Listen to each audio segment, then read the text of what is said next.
Well, thanks for your confidence there, Bublina. But I suspect I probably am mortal. Um, no sound. What? You can hear me or you can't? You can. Thumbs up if you can. There is sound. Good evening. I can hear you. Uh-huh.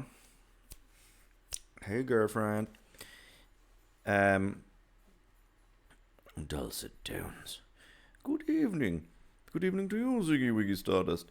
To answer the question, though, Cactalius, whether I would be late to my own funeral, I fully intend to, actually. Is my plan. Because why not? If it's going to be my funeral, I can do what the damn well I like. But it would be quite amusing, wouldn't it? To keep everybody waiting. Alright, where are we to? A lot of light in the background. I don't know if you can make that out, though. There's actually a little angel, rotating angel thing with the candles there, which I think is super cute.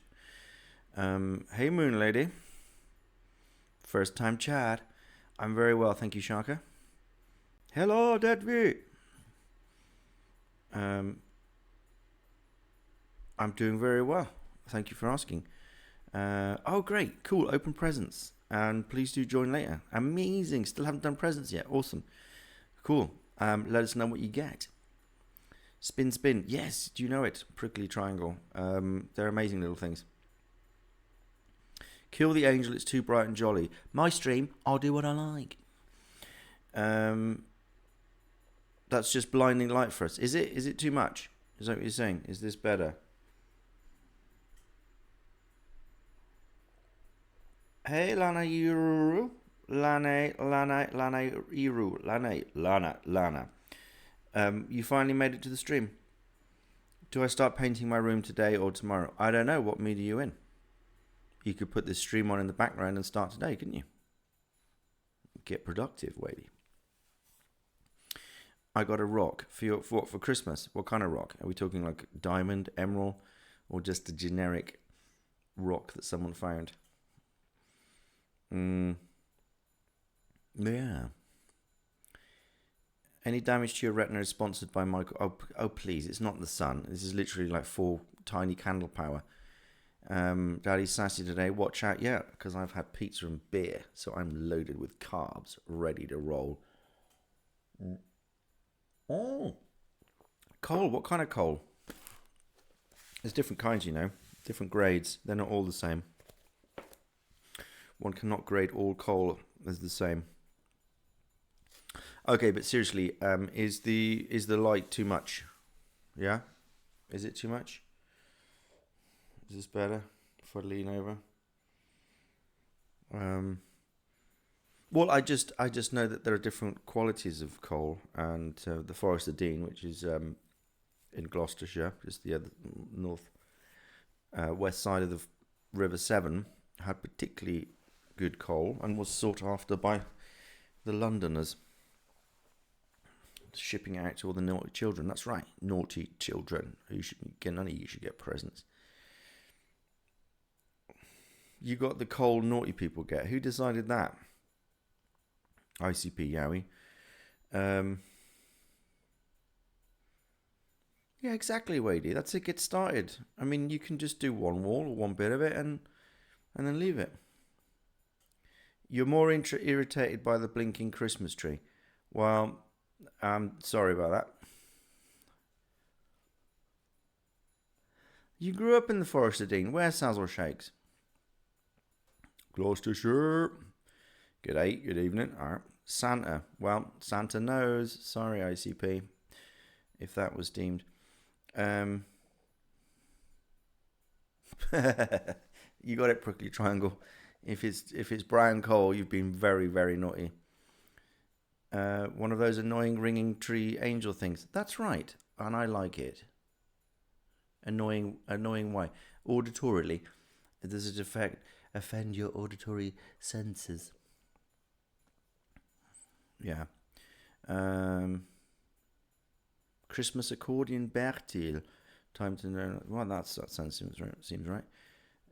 Tree was there last time. Right, exactly. Who's not sorry? I'm not sorry. Why Bertil? Who's Bertil? Mitchell D. Newent, Ledbury, and Drybrook. Okay. All very nice. You said you were too evil this year. Well, you did join Evil Gang, so what do you expect? Not the brown coal. Well, yeah. Cheap and dirty. Very dirty. I guess you can hear that. Skitter scatter. Yeah, you're not sorry, you're Michael. Exactly. Dad, I'm hungry. Hello, hungry, I'm Dad. Exactly. That kind of thing. Mango! Feet. Yep. He's just had his evening walkies and he's about to get his dinner. Yeah, exactly. The spinny thing will go out soon enough. The candles are already half burnt down, so there it is. Yeah, you can go back to drinking wine. And you don't have to look, do you? You can just have it as a audio book in the back. Charcoal. You like eating coal. What kind of coal? The coal or the charcoal? You're off to family din-dins this evening, some of you. You too get excited to eat dog food, old Cannon. Whatever floats your boat. The dog is eating. I ain't touching the dog. He's having his dinner. Doctors recommend a lump a day. Is this the same doctors that recommended people smoke cigarettes? Whatever floats your goat. Oh, grandparents, nice. Dog food smells tastier than it is. I trust you on that, prickly triangle. El Cannon, are you talking about the dog food? Okay. Yes, dog food technically is safe for human consumption. Cat food isn't, I believe. In Prague and the Wi-Fi is shite. Well, maybe just go to a different location. I guess you can't do it on your own data. Can you smoke a pack of cigarettes on stream? Do you ask this when we're on Logan's stream as well? I think is it you, ICP? You mutt. Hello, first time chat. I had a pretty good Christmas, yes indeed. Very chill, which is the best way. To the North Sea coast, I see. Just toasted to your health, my friends at the pub. Hey, I taste to you as well, ya Jadadi. Prickly only eats tuna. Good to know nothing but lurking. Have I tried a piece of kibble out of curiosity? No, but my friend has. Salmon.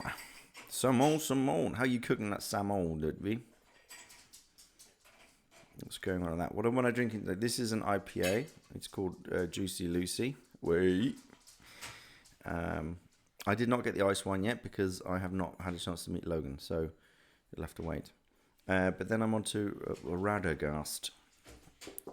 So the IPA is very fruity, ergo juicy. And as you can see, it's got quite an interesting pale colour to it. Quite hoppy as an IPA should. And it's not too fruity.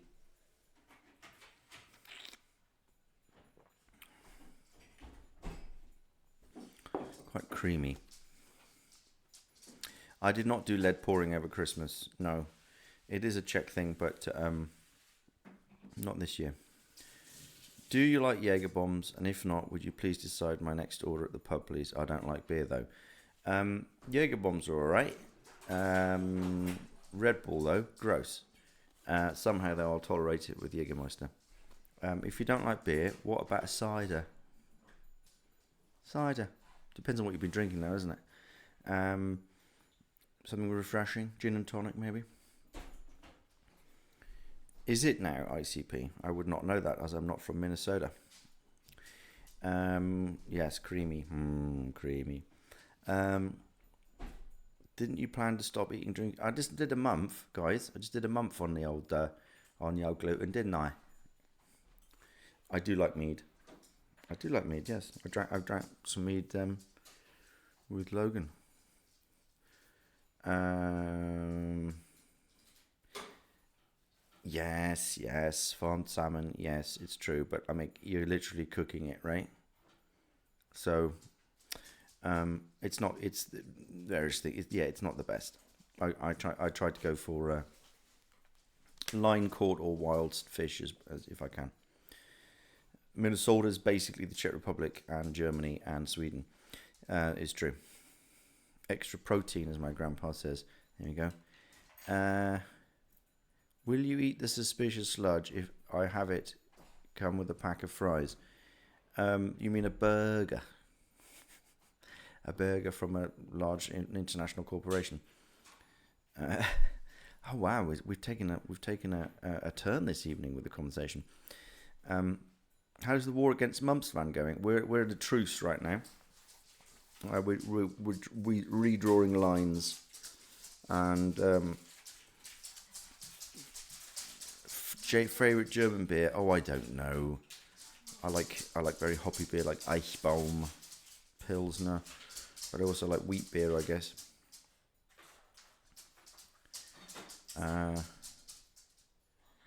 Well, okay, Jaja D, that's pretty interesting. Wow.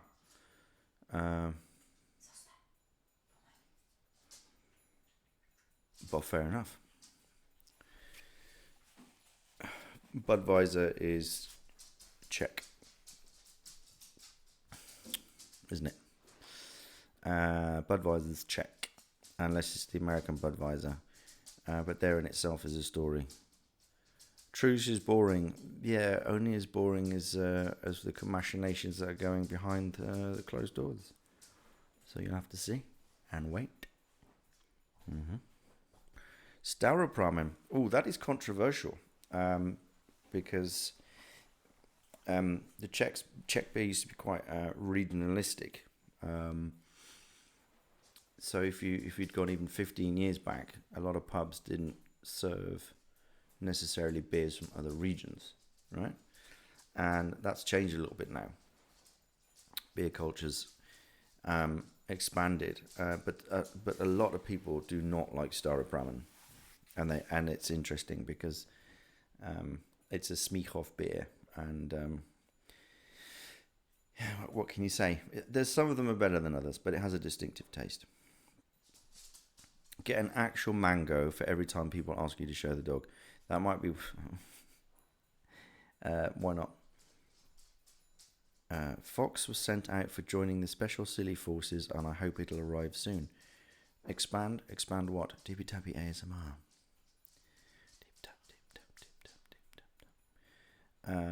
Staropramen is good, not that bitter, easy to drink. Well, that's the thing. I like bitter beer. I think for a lot of people it's too caramelly. Yeah.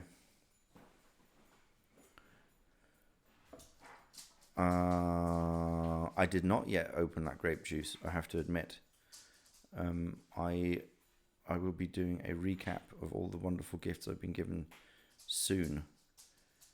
But not yet. It's just not good beer. Well, some of them are better than others. Yeah.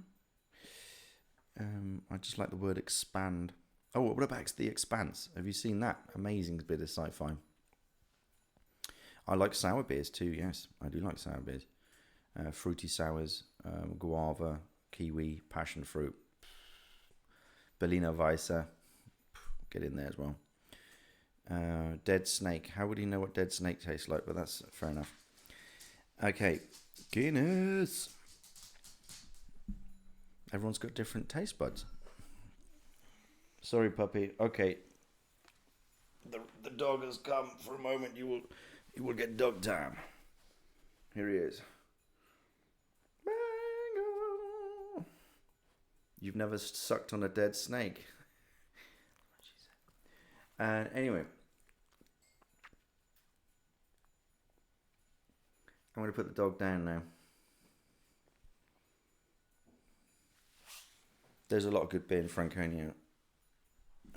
Okay. He's going to go next door now, because otherwise he's just going to carry on disturbing. So, boys and girls, I'm going to open my other beer, because I'm going to run out of this one pretty quick, I can tell.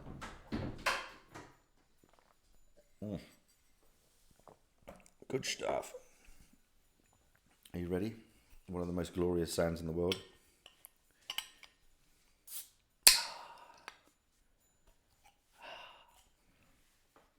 Peak of the stream, you mean the dog? Thanks. Woohoo!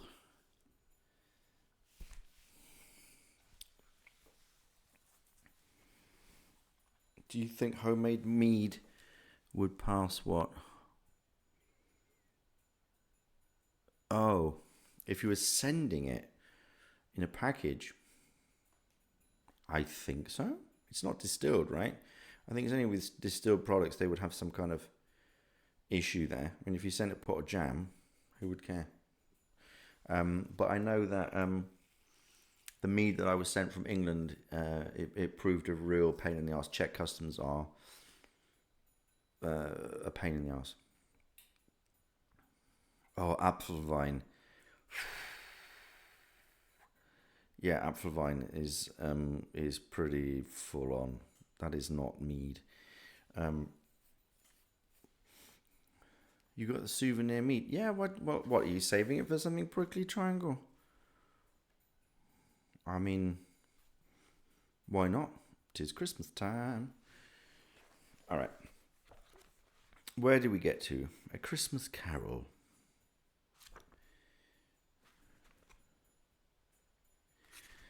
So we got to stave 3, I believe. The second of the 3 spirits. Oh, Ghost of Christmas Present, as discussed yesterday, is my favourite one. Okay, we're going to dive in, peeps. Awakening in the middle of a prodigiously tough snore and sitting up in bed to get his thoughts together, Scrooge had no occasion to be told that the bell was again upon the stroke of 1. He felt that he was restored to consciousness in the right nick of time for the especial purpose of holding a conference with the second messenger dispatched to him through a Jacob Marley's intervention.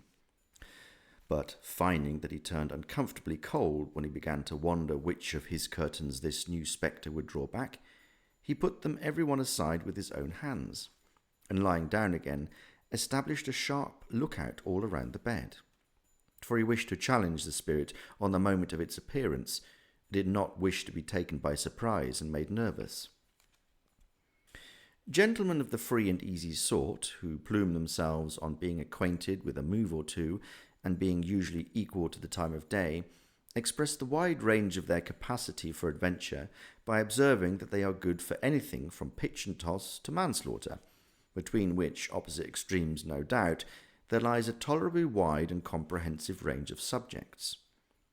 Without venturing for Scrooge quite as hardly as this, I don't mind calling on you to believe that he was ready for a good broad field of strange appearances, and that nothing between a baby and rhinoceros would have astonished him very much. Now, being prepared for almost anything, he was not by any means prepared for nothing, and consequently, when the bell struck 1 and no shape appeared, he was taken with a violent fit of trembling. 5 minutes, 10 minutes, a quarter of an hour went by, yet nothing came. All this time he lay upon his bed, the very core and centre of a blaze of ruddy light, which streamed upon it when the clock proclaimed the hour, and which, being only light, was more alarming than a dozen ghosts, as he was powerless to make out what it meant or would be at, and was sometimes apprehensive that he might be at the very moment an interesting case of spontaneous combustion, without having the consolation of knowing it. At last, however, he began to think, as you or I would have thought at first, for it is always the person not in the predicament who knows what ought to have been done, and would unquestionably have done it too. At least I say, he began to think that the source and secret of this ghostly light might be in the adjoining room, and from whence, on further tracing it, it seemed to shine. This idea taking full possession of his mind, he got up softly and shuffled in his slippers to the door. The moment Scrooge's hand was on the lock, a strange voice called him by his name and bade him enter. He obeyed.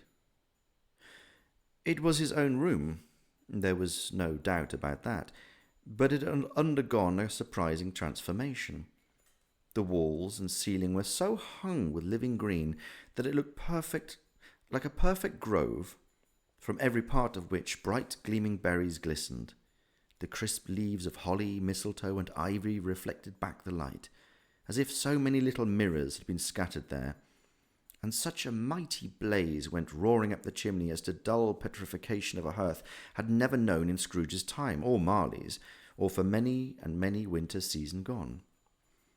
Heaped upon the floor to form a kind of throne were turkeys, geese, game, poultry, brawn, great joints of meat, suckling pigs, long wreaths of sausages, mince pies, plum puddings, barrels of oysters, red-hot chestnuts, cherry-cheeked apples, juicy oranges, luscious pears, immense twelfth cakes, and seething bowls of punch that made the chamber dim with their delicious steam.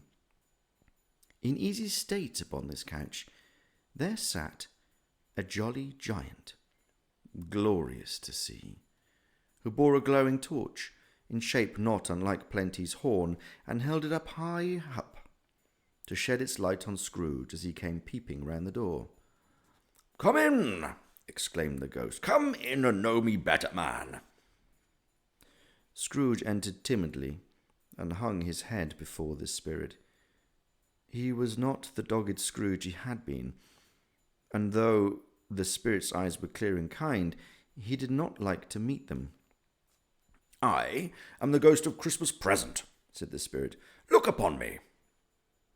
Scrooge reverently did so. It was clothed in one simple green robe or mantle bordered with white fur. This garment hung so loosely on the figure that its capacious breast was bare, as if disdaining to be warded or concealed by any artifice. Its feet, observable beneath the ample folds of the garment, were also bare, and on its head it wore no other covering than a holly wreath, set there and here with shining icicles. Its dark brown curls were long and free as its genial face, its sparkling eye, its open hand, its cheery voice, its unconstrained demeanour, and its joyful air. Girded round its middle was an antique scabbard, but no sword was in it, and the ancient sheath was eaten up with rust. "You have never seen the like of me before," exclaimed the spirit. "Never," Scrooge made answer to it. "I've never walked forth with the younger members of my family, meaning, for I am very young, my eldest brothers born in these later years?" pursued the phantom. "I don't think I have," said Scrooge. "I'm afraid I have not. Have you had many brothers, spirit?" "More than 1800, said the ghost. A tremendous family to provide for," muttered Scrooge. The ghost of Christmas present rose. "Spirit," said Scrooge submissively, "conduct me where you will. I went forth last night on compulsion, and I learnt a lesson which is working now. Tonight, if you have aught to teach me, let me profit by it." "Touch my robe." Scrooge did as he was told, and held it fast. Holly, mistletoe, red berries, ivy, turkeys, geese, game, poultry, brawn, meat, pigs, sausage, oysters, pies, puddings, fruit, and punch all vanished instantly.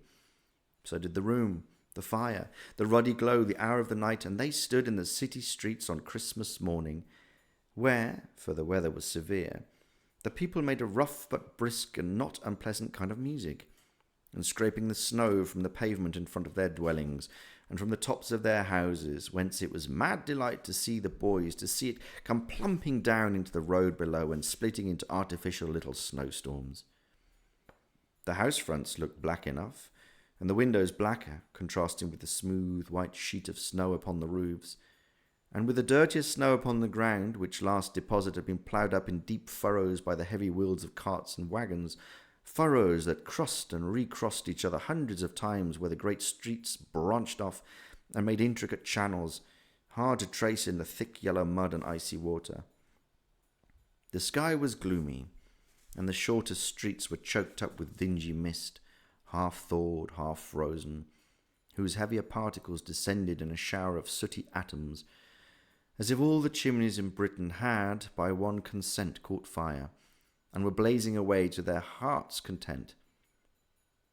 There was nothing very cheerful in the climate or the town, and yet there was an air of cheerfulness abroad that the clearest summer air and the brightest summer sun might have endeavoured to diffuse in vain. For the people who were shovelling away on the housetops were jovial and full of glee, calling out to one another from the parapets, and now and then exchanging a facetious snowball, better-natured missile far than many a wordy jest, laughing heartily if it went right, and not less heartily if it went wrong. The poulterers' shops were still half open, and the fruiterers were radiant in their glory. There were great round pot-bellied baskets of chestnuts shaped like the waistcoats of jolly old gentlemen, lolling at the doors, and tumbling out into the street in their apoplectic opulence. There were ruddy, brown-faced, broad-girthed Spanish onions, shining in the fatness of their growth like Spanish friars, and winking from their shelves in wanton slyness at the girls as they went by, and glanced demurely at the hung-up mistletoe. There were pears and apples clustered high in blooming pyramids. There were bunches of grapes made in the shopkeepers' benevolence to dangle from conspicuous hooks, that people's mouths might water gratis as they passed. There were piles of filberts, mossy and brown, recalling in their fragrance ancient walks among the woods, and pleasant shufflings ankle-deep through weathered leaves. There were Norfolk bivins, squab and swarthy, setting off the yellow of the oranges and the lemons, and in the great compactness of their juicy persons, urgently entreating, beseeching to be carried home in paper bags and eaten after dinner.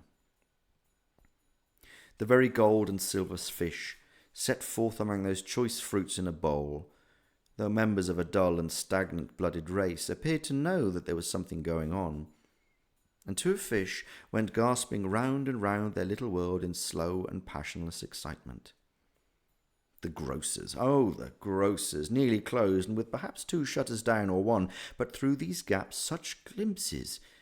It was not alone that the scales descending on the counter made merry sound, or that the twine and roller parted company so briskly, or that the canisters were rattled up and down like juggling tricks, or even that the splendid scents of tea and coffee were so grateful to the nose, or even that the raisins were so plentiful and rare, and almonds so extremely white, the sticks of cinnamon so long and straight, the other spices so delicious, the candied fruit so caked and spotted with molten sugar as to make the colders lookers on feel faint and subsequently bilious.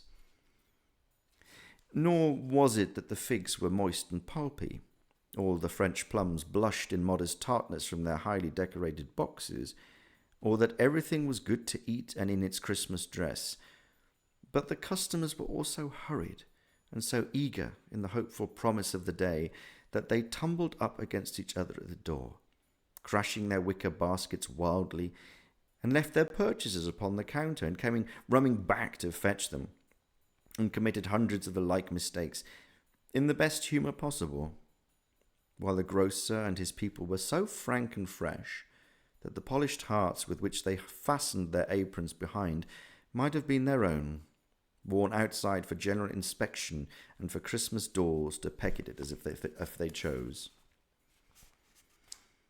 But soon the steeples called good people to church and chapel, and away they came, flocking through the streets in their best clothes and with their gayest faces. And at the same time there emerged from scores of by-streets, lanes, and laneless turnings innumerable people carrying their dinners to the bakers' shops. The sight of those poor revellers appeared to interest the spirit very much, for he stood with Scrooge beside him in a baker's doorway, and taking off the covers as their own bearers passed, sprinkled incense on their dinners from his torch. And it was a very uncommon kind of torch, for once or twice when they were angry words between some dinner carriers who had jostled each other, he shed a few drops of water on them from it, and their good humour was restored directly. For they said it was a shame to quarrel upon Christmas Day, and so it was, God love it, so it was. In time the bells ceased, and the bakers were shut up, and yet there was a genial shadowing forth of all these dinners and the progress of their cooking in the thawed blotch of wet above each baker's oven, where the pavement smoked as if its stones were cooking too. "Is there a particular flavour in what you sprinkled from your torch?" asked Scrooge. "Well, there is. My own." "Would it apply to any kind of dinner on this day?" asked Scrooge. "To any kindly given. To a poor one most." "Why to a poor one most?" asked Scrooge. "Because it needs it most." "Spirit," said Scrooge, after a moment's thought, "I wonder you, of all things, beings in this many worlds about us, should desire to cramp these people's opportunity of innocent enjoyment." "I?" cried the spirit. "You would deprive them of their means of dining every seventh day, often the only day on which they can be said to dine at all," said Scrooge, "wouldn't you?" "I?" cried the spirit. "You seek to close these places on the seventh day," said Scrooge, "and it comes to the same thing." "I seek," exclaimed the spirit. "Forgive me if I'm wrong. It has been done in your name, or at least in that of your family," said Scrooge. "There are some upon this earth of yours," returned the spirit, "who lay claim to know us, and do their deeds of passion, pride, ill will, hatred, envy, bigotry, and selfishness in our name, who are strange to us and all our kith and kin as if they had never lived. Remember that, and charge their doings on themselves, not us." Scrooge promised that he would, and they went on, invisible as they had been before, into the suburbs of the town. It was a remarkable quality of the ghost, which Scrooge had observed at the baker's, that notwithstanding his gigantic size, he could accommodate himself to any place with ease, and that he stood beneath the low roof quite as gracefully and like a supernatural creature as it was possible that would have been done in any other lofty hall. And perhaps it was the pleasure the good spirit had in showing off this power of his, or else it was his own kind, generous, hearty nature, and his sympathy with all poor men, that led him straight to Scrooge's clerk. For there he went, and took Scrooge with him, holding to his robe. And on the threshold of the door the spirit smiled, and stopped to bless Bob Cratchit's dwelling with the sprinkling of his torch. Think of that. Bob had but 15 bob a week himself. He pocketed on Saturdays but 15 copies of his Christian name, and yet the ghost of Christmas present blessed his 4-roomed house. Then up rose Mrs. Cratchit, Cratchit's wife, dressed out but poorly in a twice-turned gown, but brave in ribbons, which are cheap and make a goodly show for 6pence, and she laid the cloth, assisted by Belinda Cratchit, second of her daughters, also brave in ribbons, while Master Peter Cratchit plunged a fork into the saucepan of potatoes, getting the corners of his monstrous shirt-collar, Bob's private property, conferred to his son and heir in the honour of the day, into his mouth. Rejoined to find himself so gallantly attired, and yearned to show his linen in the fashionable parks. And now 2 smaller Cratchits, boy and girl, came tearing in, screaming that outside the baker's they had smelt the goose, and known it for their own. And basking in glorious thoughts of sage and onion, these young Cratchits danced about the table, and exalted Master Peter Cratchit to the skies, while he, not proud, although his collars nearly choked him, blew the fire, until the slow potatoes bubbling up knocked loudly at the saucepan lid to be let out and peeled. "Whatever's got your precious father, then?" said Mrs. Cratchit, "and your brother, Tiny Tim, and Martha warn't as late last Christmas Day by half an hour." "Here's Martha, mother," said a girl, appearing as she spoke. "Here's Martha, mother," cried the 2 young Cratchits. "Hurrah, hurrah, there's such a goose, Martha." "Why, bless your hearty alive, my dear, how late you are," said Mrs. Cratchit, kissing her a dozen times and taking off her shawl and bonnet off her with officious zeal. "We'd a deal of work to finish up last night," replied the girl. "We had to clear away this morning, mother." "Well, never mind so long as you are come," said Mrs. Cratchit. "Sit ye down before the fire, my dear, and have a warm. Lord bless ye." No, no, there's father coming, cried the two young Cratchits, who were everywhere at once. Hide, Martha, hide! So Martha hid herself, and in came little Bob, the father, with at least 3 feet of comforter exclusive of the fringe hanging down before him, and his threadbare clothes darned up and brushed to look seasonable, and Tiny Tim upon his shoulder. Alas for Tiny Tim! He bore a little crutch, and had his limbs supported by an iron frame. "Why, where's off Martha?" cried Bob Cratchit, looking round. "Not coming," said Mrs. Cratchit. "Not coming?" said Bob, with a sudden declension in his eye spirits. For he had been Tim's blood horse all the way from church, and had come home rampant. "Not coming upon Christmas Day?" Martha didn't like to see him disappointed, if it were only in joke. So she came out prematurely from behind the closet door and ran into his arms, while the two young Cratchits hustled Tiny Tim and bore him off into the wash-house that he might hear the pudding singing in the copper. "And how did little Tim behave?" asked Mrs. Cratchit, when she had rallied Bob on his credulity, and Bob had hugged his daughter to his heart's content. "As good as gold," said Bob, "and better. Somehow he gets thoughtful, sitting by himself so much, and thinks the strangest things you ever heard. He told me coming home that he hoped the people saw him in the church because he was a cripple, and it might be pleasant to them to remember upon Christmas Day who made lame beggars walk and blind men see." Bob's voice was tremulous when he told them this, and trembled more when he said that Tiny Tim was growing strong and hearty. His active little crutch was heard upon the floor, and back came Tiny Tim before another word was spoken, escorted by his brother and sister to his stool before the fire. And while Bob, turning up his cuffs, as if, poor fellow, they were capable of being made more shabby, compounded some hot mixture in a jug with gin and lemons, and stirred it round and put it on the hob to simmer, Master Peter and the two ubiquitous young Cratchits went to fetch the goose, with which they soon returned in high procession. Such a bustle ensued that you might have thought a goose of rarest of all birds, a feathered phenomenon to which a black swan was a matter of course.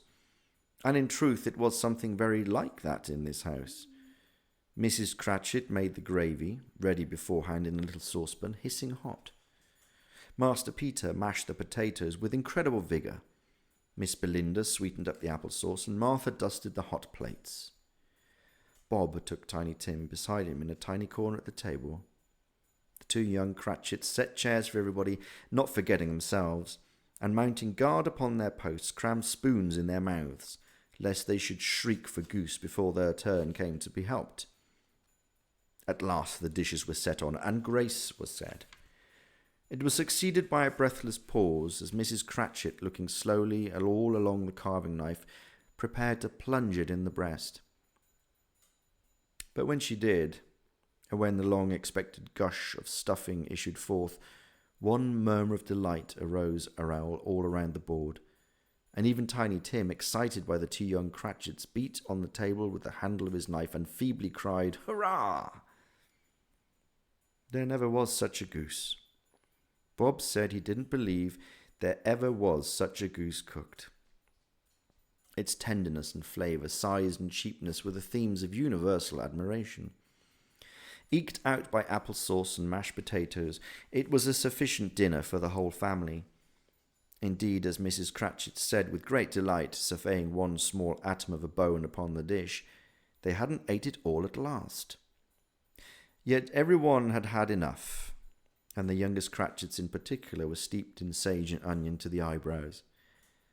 But now, the plates being changed by Miss Belinda, Mrs. Cratchit left the room alone, too nervous to bear witness, to take the pudding up and bring it in. Suppose it should not be done enough. Suppose it should break in turning. Suppose somebody might have got over the wall of the black yard and stolen it while they were merry with the goose. A supposition at which the two young Cratchits became livid. All sorts of horrors were supposed. Hello, a great deal of steam. The pudding was out of the copper. A smell like washing day. That was the cloth. A smell like an eating house and a pastry cook's next door to each other, with a laundress's next door to that. That was the pudding. In half a minute Mrs. Cratchit entered, flushed but smiling proudly, with a pudding like a speckled cannonball, so hard and firm, blazing in half of a half-quartern of ignited brandy, and bedight with Christmas holly stuck into the top. "Oh, what a wonderful pudding," Bob Cratchit said, and calmly too, that he regarded as the greatest success achieved by Mrs. Cratchit since their marriage. Mrs. Cratchit said now the weight was off her mind, she would confess she had had her doubts about the quantity of flour. Everybody had something to say about it, but nobody said or thought it was at all a small pudding for a large family. It would have been flat heresy to do so. Any Cratchit would have blushed to hint at such a thing.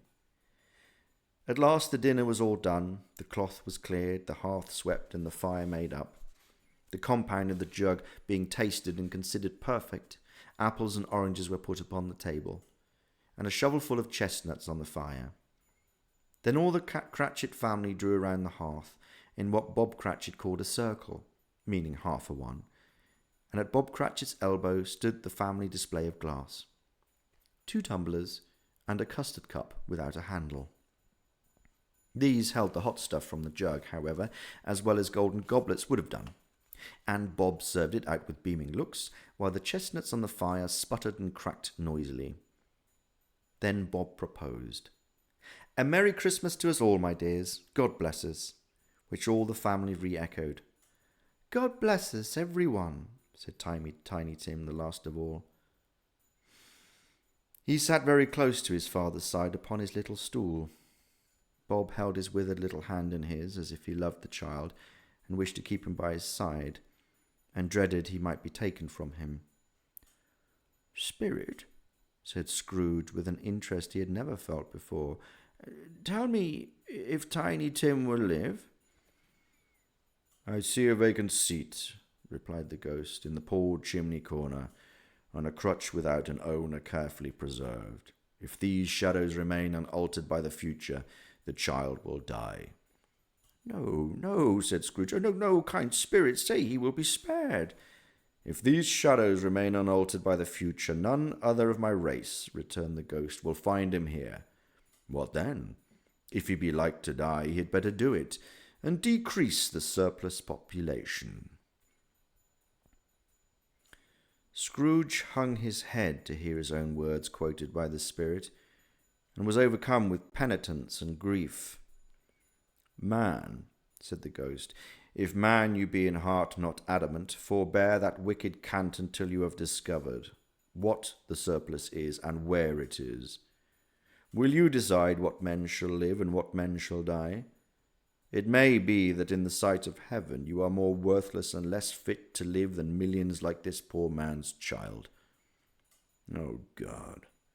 To hear the insect on the leaf pronouncing on the too much life among his hungry brothers in the dust."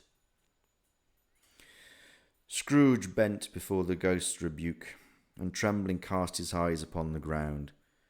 But he raised them speedily on hearing his own name. "Mr. Scrooge," said Bob. "I'll give you Mr. Scrooge, the founder of the feast." "The founder of the feast, indeed," cried Mrs. Cratchit, reddening. "I wish I had him here. I'd give him a piece of my mind to feast upon, and I hope he'd have a good appetite for it." "My dear," said Bob, "the children, Christmas Day." "It should be Christmas Day, I'm sure," she said, "on which one drinks the health of such an odious, stingy, hard, unfeeling man as Scrooge. You know he is, Robert. Nobody knows it better than you do, poor fellow."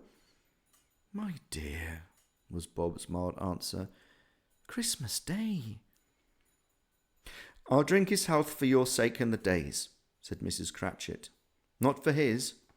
Long life to him. A Merry Christmas and a Happy New Year. He'll be very merry and very happy, I have no doubt." The children drank the toast after her. It was the first of their proceedings which had no heartiness. Tiny Tim drank it last of all, but he didn't care twopence for it. Scrooge was the ogre of the family. The mention of his name cast a dark shadow on the party which was not dispelled for full 5 minutes. After it passed away, they were 10 minutes merrier than before, from the mere relief of Scrooge the baleful being done with. Bob Cratchit told them he had a situation in his eye for Master Peter, which would bring in, if obtained, full 5 and 6 weekly. The two young Cratchits laughed tremendously at the idea of Peter being a man of business, and Peter himself looked thoughtfully at the fire from between his collars, as he were deliberating what particular investments he should favour when he came into the receipt of that bewildering income. Martha, who was a poor apprentice at a milliner's, then told them what kind of work she had to do, and how many hours she worked at a stretch, and how she meant to lie abed tomorrow morning for a good long rest. Tomorrow being a holiday, she passed at home. Also, how she had seen a countess and a lord some days before, and how the lord was much about as tall as Peter. At which Peter pulled up his collar so high that you couldn't have seen his head if he had been there. All this time the chestnuts and the jug went round and by they had a song about a lost child travelling in the snow from Tiny Tim, who had a plaintive little voice, and sang it very well indeed. There was nothing of high mark in this. They were not a handsome family, they were not well dressed, their shoes were far from being waterproof, their clothes were scanty, and Peter might have known, and very likely did, the inside of a pawnbroker's. But they were happy, grateful, pleased with one another, and contented with the time. And when they faded and looked happier yet in the bright sprinklings of the Spirit's torch at parting, Scrooge had his eye upon them, and especially on Tiny Tim until the last.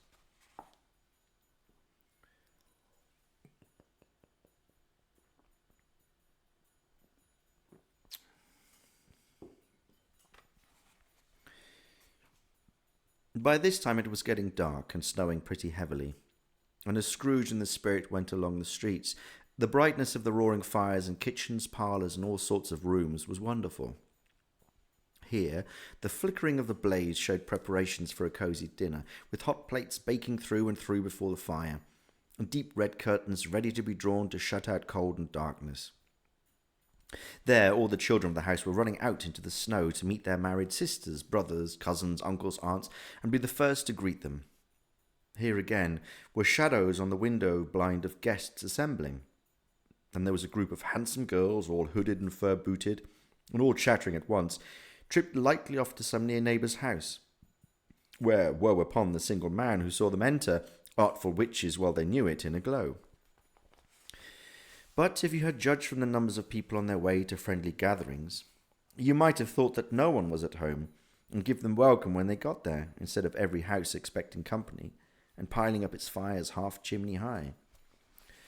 Blessings on it, how the ghost exulted, how it bared its breadth of breast, and opened its capacious palm, and floated on, outpouring with a generous hand its bright and harmless mirth on every one within, and everything within its reach. The very lamplighter, who ran on before, dotting the dusty streets with specks of light, and who was dressed to spend the evening somewhere, laughed out loudly as the Spirit passed, though little kenned the lamplighter that he had any company but Christmas.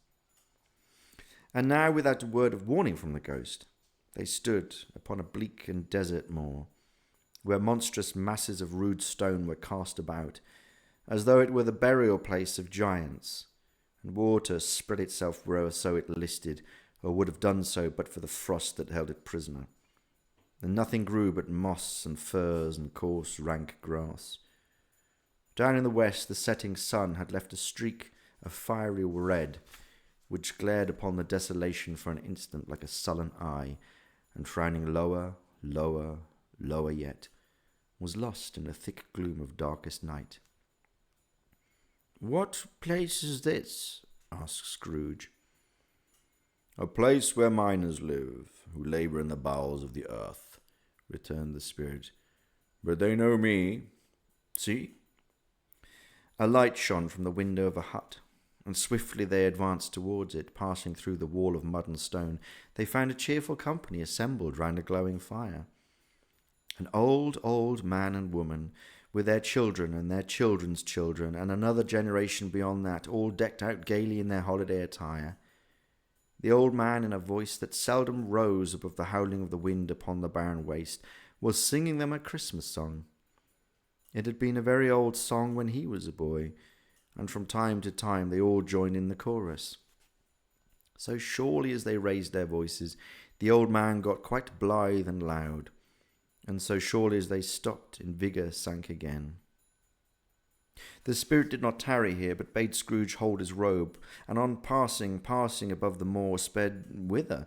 Not to see, to Scrooge's horror. Looking back, he saw the last of the land, a frightful range of rocks, and below them, and his ears were deafening by the thundering of the water as it rolled and roared and raged among the dreadful caverns it had worn, and fiercely tried to undermine the earth. Built upon a dismal reef of sunken rocks, some league or so from shore, on which the waters chafed and dashed the wild year through, there stood a solitary lighthouse. Great heaps of seaweeds clung to its base, and storm birds, born of the wind one might suppose as seaweed of the water, rose and fell about it like waves they skimmed. But even here, 2 men who watched the light had made a fire that through the loophole in a thick stone wall shed out a ray of brightness on the awful sea. Joining their horny hands over the rough table at which they sat, they wished each other Merry Christmas in their can of grog, and one of them, the elder too, with his face all damaged and scarred with hard weather, as the figurehead of an old ship might be, struck up a sturdy song that was like the gale in itself.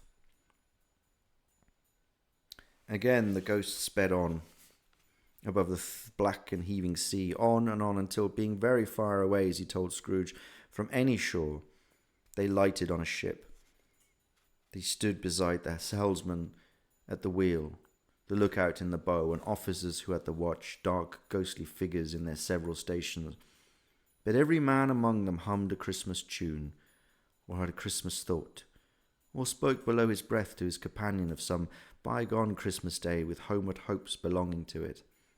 And every man on board, waking or sleeping, good or bad, had a kinder word for one another on that day than on any other day of the year, and had shared to some extent in its festivities, and had remembered those he cared for at a distance, and had known that they delighted to remember him. It was a great surprise to Scrooge, while listening to the moaning of the wind, and thinking what a solemn thing it was to move on through lonely darkness over an unknown abyss, whose depths were secret as profound as death. It was a great surprise to Scrooge, while thus engaged, to hear a hearty laugh. It was much greater a surprise to Scrooge to recognize it at his own nephew's, and to find himself in a bright, dry, gleaming room, with the spirit standing smiling by his side, and looking at the same nephew with approving affability. Laughed Scrooge's nephew. If you should happen, by any unlikely chance, to know a man more blessed in a laugh than Scrooge's nephew, all I can say is, I should like to know him too. Introduce him to me, and I'll cultivate his acquaintance. It is a fair, even-handed, noble adjustment of things, that while there is an infection in disease and sorrow, there is nothing in the world so irresistibly contagious as laughter and good humour. When Scrooge's nephew laughed in this way, holding his sides, rolling his head, and twisting his face into the most extravagant contortions, Scrooge's niece by marriage laughed as heartily as he. And their assembled friends, being not a bit behindhand, roared out lustily. He said that Christmas was a humbug as I live, cried Scrooge's nephew. He believed it too. More shame for him, Fred, said Scrooge's niece indignantly. Bless those women, they never do anything by halves. They are always in earnest. She was very pretty, exceedingly pretty, with a dimpled, surprised-looking capital face, a ripe little mouth that seemed made to be kissed, as no doubt it was, all kinds of good little dots about her chin that melted into one another when she laughed, and the sunniest pair of eyes you ever saw in any little creature's head.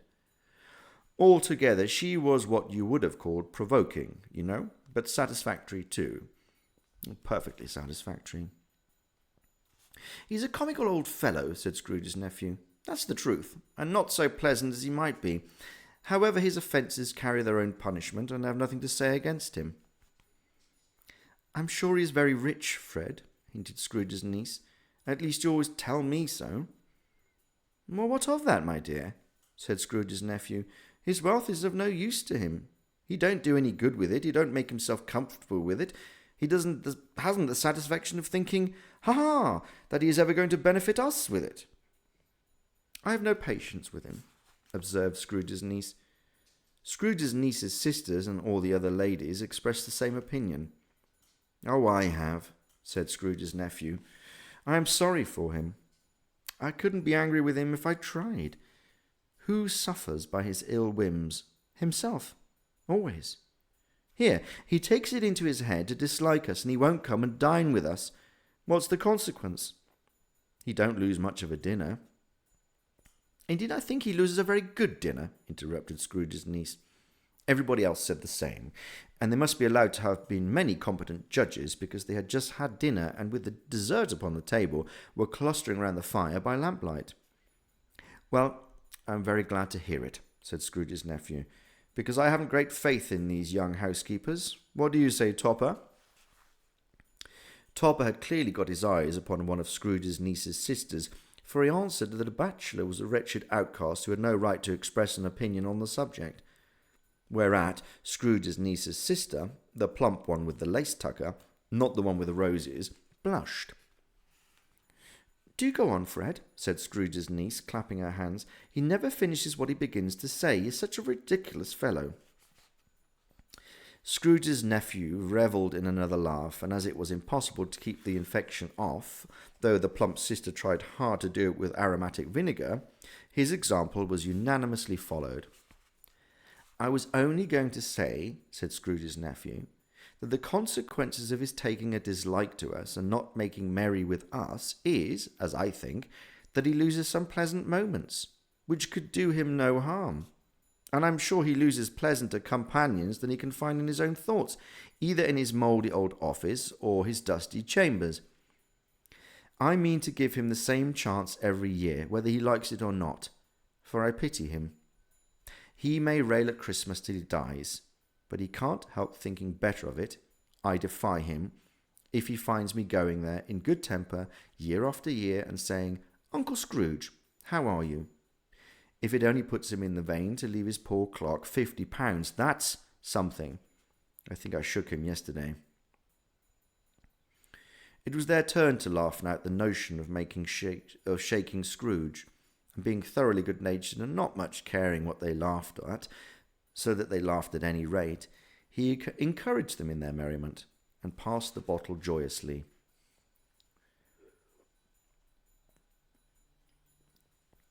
After tea, they had some music, for they were a musical family, and knew what they were about. When they sung a glee or catch, I can assure you, especially Topper, who could growl away in the bass like a good one, and never swell the large veins of his forehead, or get red in the face over it. Scrooge's niece played well upon the harp, and played among other tunes a simple little air, a mere nothing, you might learn to whistle it in 2 minutes, which had been familiar to the child who had fetched Scrooge from the boarding school, as he had been reminded by the ghost of Christmas past.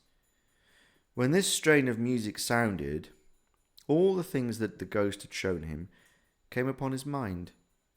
He softened more and more, and thought that if he could have listened to it often years ago, he might have cultivated the kindnesses of life for his own happiness with his own hands, without resorting to the sexton's spade that buried Jacob Marley. But they didn't devote the whole evening to music. After a while they played at forfeits, for it is good to be children sometimes, and never better than at Christmas, when its mighty founder was a child himself. Stop! There was a first game of blind man's buff, and of course there was, and I no more believe Topper was really blind than I believe he had eyes in his boots. My opinion is that it was a done thing between him and Scrooge's nephew, and that the ghost of Christmas present knew it. The way he went after that plump sister and the lace tucker was an outrage to the credulity of human nature, knocking down the fire irons, tumbling over chairs, bumping against the piano, smothering himself among the curtains. Wherever she went, there went he. He always knew where the plump sister was. He couldn't catch anyone else. If you had fallen up against him, as some of them did on purpose, he would have made a feint of endeavouring to seize you, which would have been an affront to their understanding, and would instantly have sidled off in the direction of the plump sister. She often cried out that it wasn't fair, and really it was not. But when at last he caught her, when, in spite of all her silken rustlings and her rapid flutterings past him, he got her into a corner whence there was no escape, then his conduct was most execrable. For he's pretending not to know her, he's pretending that it was necessary to touch her headdress and further to assure himself of her identity by pressing a certain ring upon her finger and a certain chain about her neck was vile, monstrous. No doubt she told him her opinion of it, when another blind man being in office, they were so confidential together behind the curtains. Scrooge's niece was not one of the blind man's buff party, but was made comfortable with a large chair and a footstool in a snug corner, where the ghost and Scrooge were close behind her. But she joined in the forfeits and loved her love to admiration with all the letters of the alphabet. Likewise, at the game of how, when, and where, she was very great, and to the secret joy of Scrooge's nephew, beat her sisters hollow. They were sharp girls too, as Topper would have told you. There might have been 20 people there, young and old, but they all played, and so did Scrooge, for wholly forgetting in the interest he had in what was going on, that his voice made no sound in their ears, and sometimes came out with his guess quite loud, and very often guessed right too, for the sharpest needle, best Whitechapel, warranted not to cut in the eye, was not sharper than Scrooge, blunt as he took it in his head to be. The ghost was greatly pleased to find him in this mood, and looked upon him with such favour, that he begged like a little boy to be allowed to stay until the guests departed. But this the spirit said could not be done. "Here's a new game," said Scrooge. "1 half-hour, spirit, only one." It was a game called Yes and No, where Scrooge's nephew had to think of something, and the rest must find out what. He only answering to their questions was yes or no, as the case was. The brisk fire of questioning to which he was exposed elicited from him that he was thinking of an animal, a live animal, rather a disagreeable animal, a savage animal, an animal that growled and grunted sometimes and talked sometimes, and lived in London and walked about the streets and wasn't made a show of, and wasn't led by anybody, and didn't live in a menagerie, and was never killed in a market, and was not a horse or an ass or a cow or a bull or a tiger or a dog or a pig or a cat or a bear. At every question that was put to him, this nephew burst into a fresh roar of laughter, and was so inexpressibly tickled that he was obliged to get up off the sofa and stamp. At last, the plump sister, falling into a similar state, cried out loud, "I've found it! I know what it is, Fred! I know what it is!" "What is it?" cried Fred. "It's your Uncle Scrooge!" Which it certainly was. Admiration was the universal sentiment, though some objected to that reply, "Is it a bear?" ought to have been yes, inasmuch as an answer in the negative was sufficient to have diverted their thoughts from Mr. Scrooge, supposing they had ever had any tendency that way. "He has given us plenty of merriment, I am sure," said Fred, "and it would be ungrateful not to drink in his health. Here is a glass of mulled wine ready at our hand, and I say, Uncle Scrooge." "Well, Uncle Scrooge," they cried.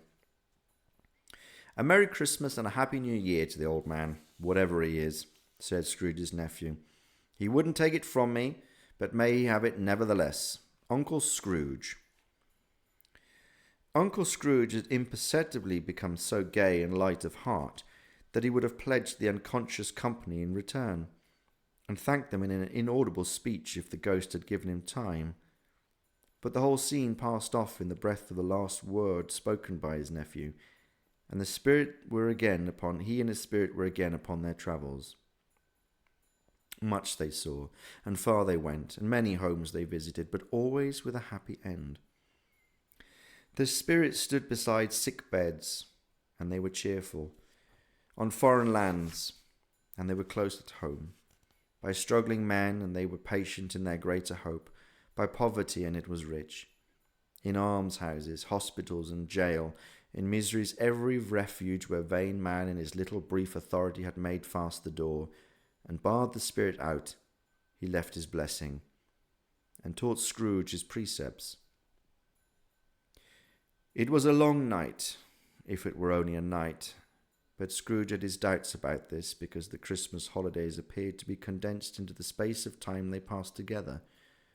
It was strange, too, that while Scrooge remained unaltered in his outward form, the ghost grew older, clearly older. Scrooge had observed this change, but never spoke of it until they left a children's 12th night party. When looking at the spirit as they stood together in an open place, he noticed that its hair was grey. "Are spirits' lives so short?" asked Scrooge. "My life upon this globe is very brief," replied the ghost. "It ends tonight." "Tonight?" cried Scrooge. "Tonight at midnight. Hark! The time is drawing near." The chimes were ringing 11:03 at that moment. "Forgive me if I'm not justified in what I ask," said Scrooge, looking intently at the spirit's robes. "But I see something strange, and not belonging to yours, protruding from your skirts. Is it a foot or a claw?" "It might be a claw for the flesh there is upon it," was the spirit's sorrowful reply. "Look here." From the foldings of its robe it brought 2 children, wretched, abject, frightful, hideous, miserable. They knelt down at its feet and clung upon the outside of its garment. "Oh, man, look here. Look down here," exclaimed the ghost. They were a boy and a girl, yellow, meagre, ragged, scowling, wolfish, but prostrate too in their humility. Where graceful youth should have filled their features out and touched them with its freshest tints, a stale and shriveled hand like that of age had pinched and twisted them and pulled them into shreds. Where angels might have sat enthroned, devils lurked and glared out menacing. No change, no degradation, no perversion of humanity in any grade through all the mysteries of wonderful creation has monsters half so horrible and dread. Scrooge started back appalled. Having them shown to him in this way, he tried to say they were fine children, but the words choked themselves rather than be parties to a lie of such enormous magnitude. "Spirit, are they yours?" Scrooge could say no more. "They are man's," said the spirit, looking down upon them. "And they cling to me, appealing for their fathers. This boy is ignorance. This girl is want. Beware them both and all of their degree, but most of all beware this boy. For on his brow I see that written which is doom. Unless the writing be erased, deny it," cried the spirit, stretching out its hand towards the city. "Slander those who tell it ye. Admit it for your factious purposes, make it worse, and bide the end." "Have they no refuge or resource?" cried Scrooge. "Are there no prisons?" said the spirit, turning on him for the last time with his own words. "Are there no workhouses?" The bell struck 12. Scrooge looked out upon him from the ghost and saw it not. As the last stroke ceased to vibrate, he remembered the prediction of old Jacob Marley, and lifting up his eyes, beheld a solemn phantom draped and hooded, coming like a mist along the ground towards him.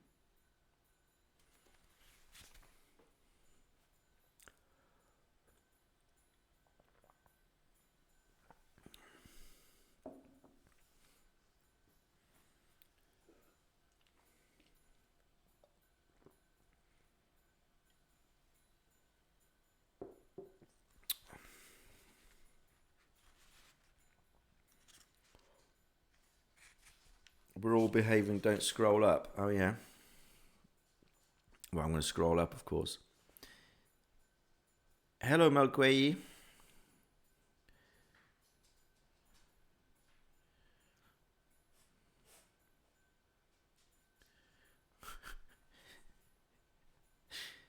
I beg you pardon, Cactalius. All right.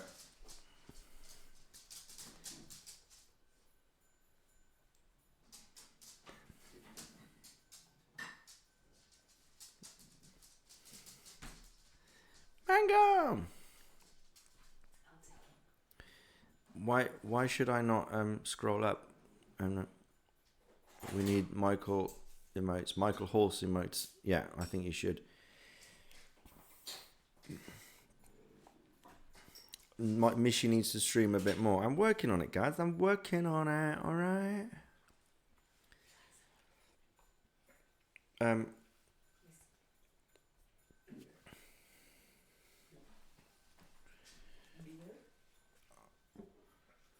No, I'll try a bit of that. Just a sip. All right. So, how far should I scroll up? Not Kira. I scrolled up as far as it would let me, and then it stopped. Cheers. This is a non-alcoholic IPA.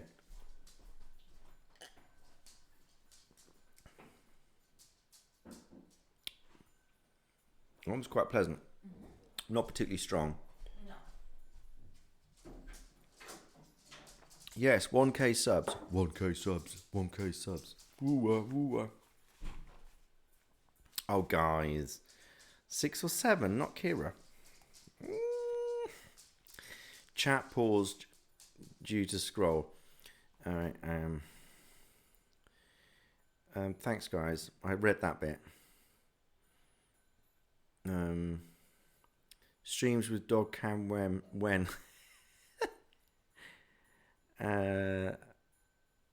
But seriously, how far should I scroll up? Nothing was discussed. You will never know.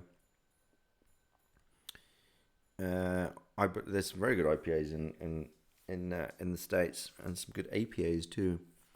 Happy New Year, head wench. A few days left. All right, get that 6-7 shit off here. What did I say? Ooh, rude. I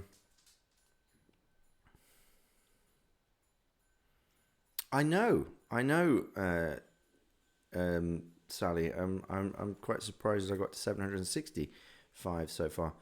You're in physical pain. What happened?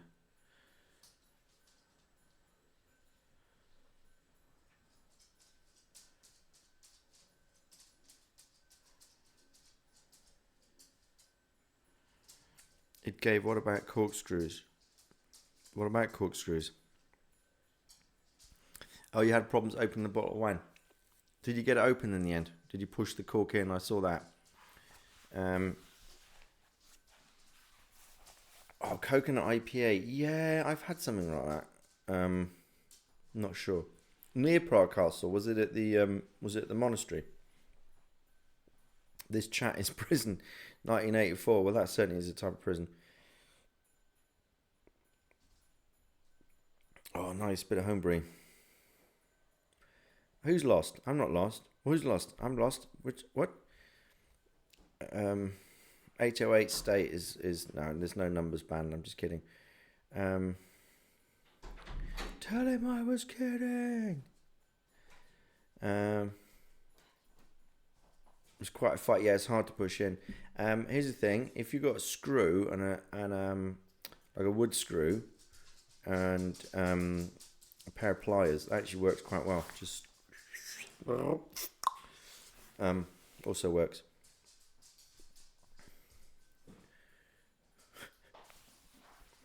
I am not sure what that means. Prickly triangle. Yeah.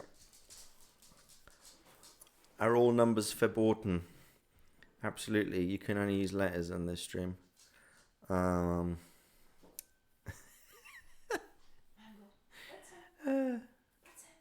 In a monastery near Prague Castle. It would be Strava Monastery.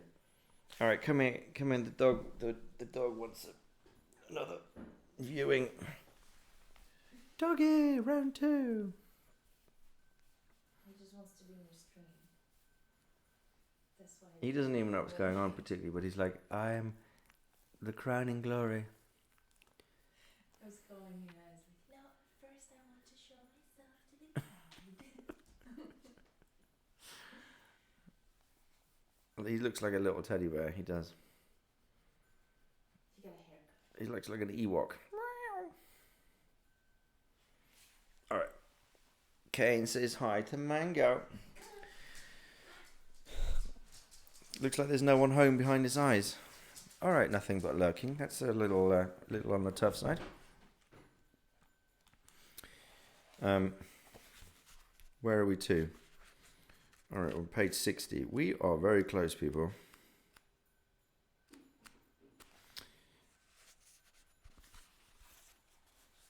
Here we go. Better take a good sip.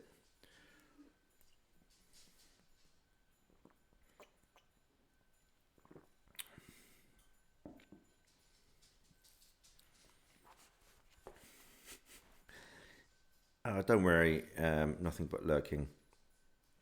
It's fine, we can say these things in jest. Move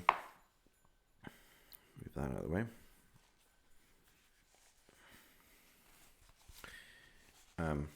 Alright. Are we ready for stave 5, the last of the spirits? The phantom slowly, gravely, silently approached.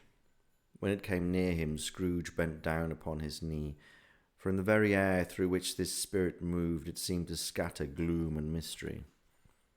It was shrouded in a deep black garment, which concealed its head, its face, its form, and left nothing of it visible save one outstretched hand.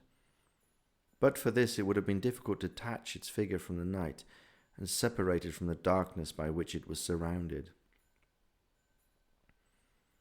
He felt that it was tall and stately when it came beside him, and that its mysterious presence filled him with a solemn dread. He knew no more, for the spirit neither spoke nor moved. "I am in the presence of the ghost of Christmas yet to come," said Scrooge.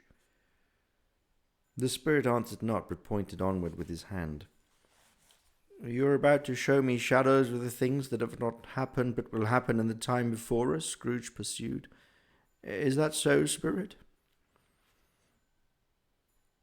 The upper portion of the garment was contracted for an instant in its folds, as if the spirit had inclined its head. That was the only answer he received. Although well used to ghostly company by this time, Scrooge feared the silent shape so much that his legs trembled beneath him, and he found that he could hardly stand when he prepared to follow it. The spirit paused a moment, as observing his condition and giving him time to recover. But Scrooge was all the worse for this.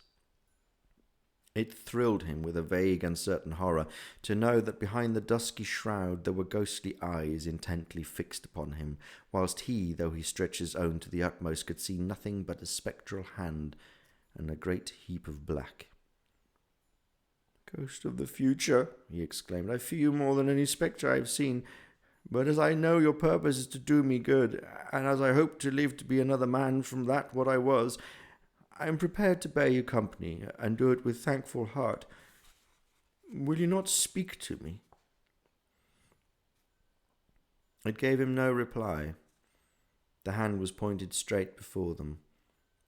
"Lead on," said Scrooge. "Lead on, the night is waning fast, and it is precious time to me, I know. Lead on, spirit." The phantom moved away as it had come towards him. Scrooge followed in the shadows of its dress, which bore him up, he thought, and carried him along. They scarcely seemed to enter the city, for the city rather seemed to spring up upon them, and encompass them most of its act. But there they were in the heart of it, on change amongst the merchants, who hurried up and down and chinked the money in their pockets and conversed in groups and looked at their watches and trifled thoughtfully with their great gold seals and so forth, as Scrooge had seen them often. The spirit stopped beside one little knot of businessmen. Observing that the hand was pointed to them, Scrooge advanced to listen to their talk. "No," said a great fat man with a monstrous chin. "I don't know much about it either way. I only know that he's dead." "When did he die?" inquired another. "Last night, I believe." "Why, what was the matter with him?" asked the third, taking a vast quantity of snuff out of a very large snuff-box. "I thought he'd never die." "God knows," said the first with a yawn. "What has he done with his money?" asked the red-faced gentleman with a pendulous excrescence on the end of his nose that shook like the gills of a turkey cock. "I haven't heard," said the man with the large chin, yawning again. "Left it to his company, perhaps. He hasn't left it to me, that's all I know." This pleasantry was received with a general laugh. "It's likely to be a very cheap funeral," said the same speaker, "for upon my life I don't know of anybody to go to it. Suppose we make up a party and volunteer." "I don't mind if a lunch is going to be provided," observed the gentleman with the excrescence on his nose. "I must be fed if I make one." Another laugh. "Well, I am the most disinterested among you all, after all," said the first speaker, "for I never wear black gloves and I never eat lunch, but I'll offer to go if anybody else will. When I come to think of it, I'm not at all sure that I wasn't his most particular friend, for we used to stop and speak whenever he met, by and by." Speakers and listeners strolled away and mixed with other groups. Scrooge knew the men and looked towards the spirit for an explanation. The phantom glided into the street. Its finger pointed to two persons meeting. Scrooge listened again, thinking that the explanation might lie there. He knew these men also perfectly. They were men of business, very wealthy and of great importance. He had made a point of always standing well in their esteem, in a business point of view, that is, strictly in a business point of view. "How are you?" said one. "How are you?" returned the other. "Well," said the first, "old Scratch has got his own at last, eh?" "So I'm told," returned the second. "Cold, isn't it?" "Seasonable for Christmas time. You're not a skater, I suppose?"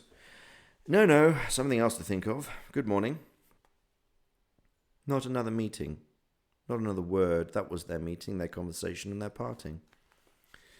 Scrooge was at first inclined to be surprised that the spirit should attach importance to conversations apparently so trivial, but feeling assured that they must have some hidden purpose, he set himself to consider what it was likely to be. They could scarcely be supposed to have any bearing on the death of Jacob, for his old partner, for that was past, and this ghost's province was the future. Nor could he think of anyone immediately connected with himself to whom that could apply. But nothing doubting what that to whomsoever they applied, they had some latent moral for his own improvement.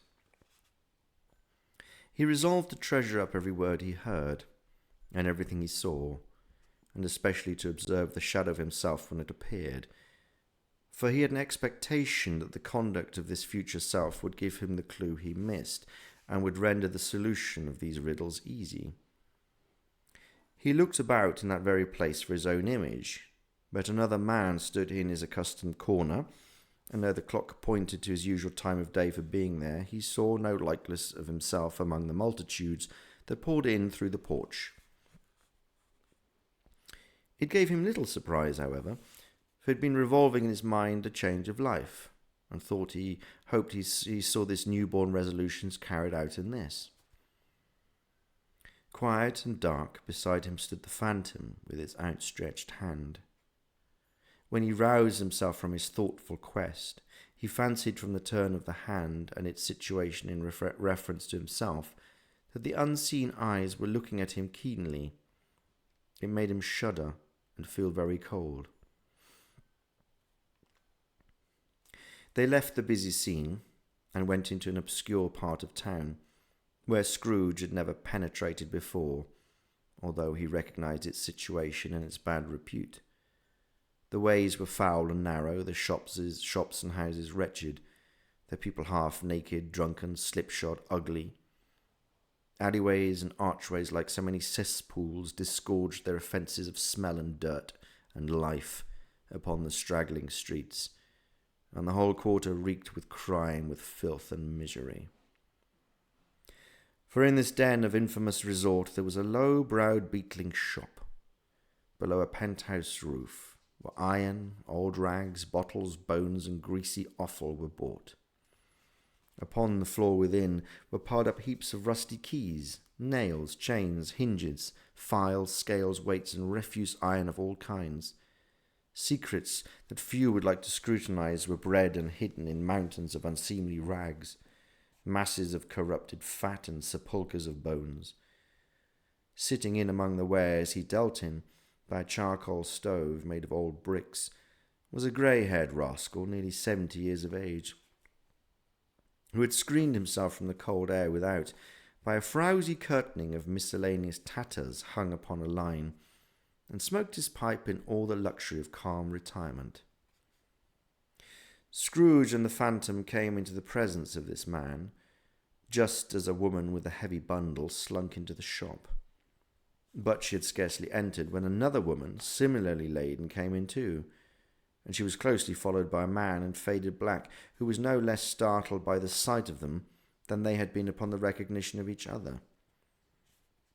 After a short period of blank astonishment, in which the old man with the pipe had joined them, they all three burst into a laugh. "Let the charwoman alone to be the first," cried she who had been entered first. "Let the laundress alone to be the second, and let the undertaker's man alone be the third. Look here, old Joe, here's a chance, if we haven't all three met here without meaning it." "You couldn't have met in a better place," said old Joe, removing his pipe from his mouth. "Come into the parlour. You made free of it long ago, you know, and the other two ain't strangers. Stop till I shut the door of the shop. Oh, it squeaks. There ain't such a rusty bit of metal in the whole place as my own hinges, I believe. And I'm sure there's no such old bones here as mine. We're all suitable to our calling, we're all well matched. Come into the parlour, come into the parlour." The parlour was the space behind the screen of rags. The old man raked the fire together with an old stair rod, and having trimmed his smoky lamp, for it was night, with the stem of his pipe, he put it in his mouth again. While he did so, the woman who had already spoken threw her bundle on the floor, and sat down in a flaunting manner on a stool, crossing her elbows on her knees, and looking with a bold defiance at the other two. "What odds then, eh? What odds, Mrs. Dilber?" said the woman. "Every person has a right to take care of themselves. He always did." "Well, that's true enough," said the laundress. "No man more so." "Why then, don't stand staring as if you was afraid, woman. Who's the wiser? We're not going to pick holes in each other's coats, I suppose?" "No, indeed," said Mrs. Dilber and the man together. "We should hope not." "Very well, then," cried the woman. "That's enough. Who's the worse for a loss of a few things like these? Not a dead man, I suppose?" "Not indeed," said Mrs. Dilber, laughing. "If he'd wanted to keep them after he was dead, a wicked old screw," pursued the woman. "Why, wasn't he a natural in his lifetime? If he had been, he'd have had somebody to look after him when he was struck with death, instead of lying gasping out his last there alone by himself." "That's the truest word that ever was spoke," said Mrs. Dilber. "It's a judgment on him." "I wish it was a little heavier judgment," replied the woman, "and it should have been, you may depend upon it, if I could have laid my hands on anything else. Open that bundle, old Joe, and let me know the value of it. Speak out plain. I'm not afraid to be the first, nor afraid to them to seize it. We know pretty well that we were helping ourselves before we met here, I believe. It's no sin. Open the bundle, Joe." But the gallantry of her friends would not allow this, and the man in faded black, mounting the breach first, produced his plunder. It was not extensive. A seal or two, a pencil case, a pair of sleeve buttons, and a brooch of no great value were all. They were severally examined and appraised by old Joe, who chalked the sums he was disposed to give for each upon the wall, and added them up into a total when he found there was nothing more to come. "That's your account," said Joe. "I wouldn't give another sixpence if I was to be boiled for not doing it. Who's next?" Mrs. Dilber was next. Sheets and towels, a little wearing apparel, 2 old-fashioned silver spoons, a pair of sugar tongs, and a few boots. Her account was stated on the wall in the same manner. I always give too much to the ladies. It's a weakness of mine, and that's the way I ruin myself, said old Joe. That's your account. If you asked me for another penny and made it an open question, I'd repent of being so liberal and knock off half a crown. And now undo my bundle, Joe, said the first woman. Joe went down on his knees for the greater convenience of opening it, and having unfastened a great many knots, dragged out a large and heavy roll of some dark stuff. What do you call this? Said Joe. Bed curtains? Ah, returned the woman, laughing and leaning forward on her crossed arms. Bed curtains. You don't mean to say you took him down, rings and all, with him lying there, said Joe. Yes, I do, replied the woman. Why not? You were born to make a fortune, said Joe, and you'll certainly do it. I certainly shan't hold my hand when I can get anything in it by reaching out for the sake of such a man as he was. I promise you, Joe, returned the woman coolly. Don't drop that oil upon the blankets now. His blankets? Asked Joe. Well, whose else do you think? Replied the woman. He isn't likely to take cold without him, I dare say. I hope he didn't die of anything catching, eh? Said old Joe, stopping in his work and looking up. Don't be afraid of that, returned the woman. I ain't so fond of his company that I'd loiter about him for such things if he did. Ah, you may look through that shirt till your eyes ache, but you won't find a hole in it, nor a threadbare place. It's the best he had, and a fine one too. They'd have wasted it if I hadn't been for me. What do you call a wasting of it? Asked Joe. Well, putting it on him to be buried in, to be sure, replied the woman with a laugh. Somebody was fool enough to do it, but I took it off again. If calico ain't good enough for such a purpose, it isn't good enough for anything. It's quite as becoming to the body. He can't look uglier than he did in that one. Scrooge listened to this dialogue in horror. As they sat grouped about their spoil in the scanty light afforded by the old man's lamp, he viewed them with a detestation and disgust which could hardly have been greater though he had been obscene demons marketing the corp itself. Laughed the same woman, when old Joe, producing a flannel bag with money in it, told out their several gains upon the ground. This is the end of it, you see. He frightened everyone away from him when he was alive to profit us when he was dead. Spirit, said Scrooge, shuddering from head to toe. I see. The case of this unhappy man might be on my own.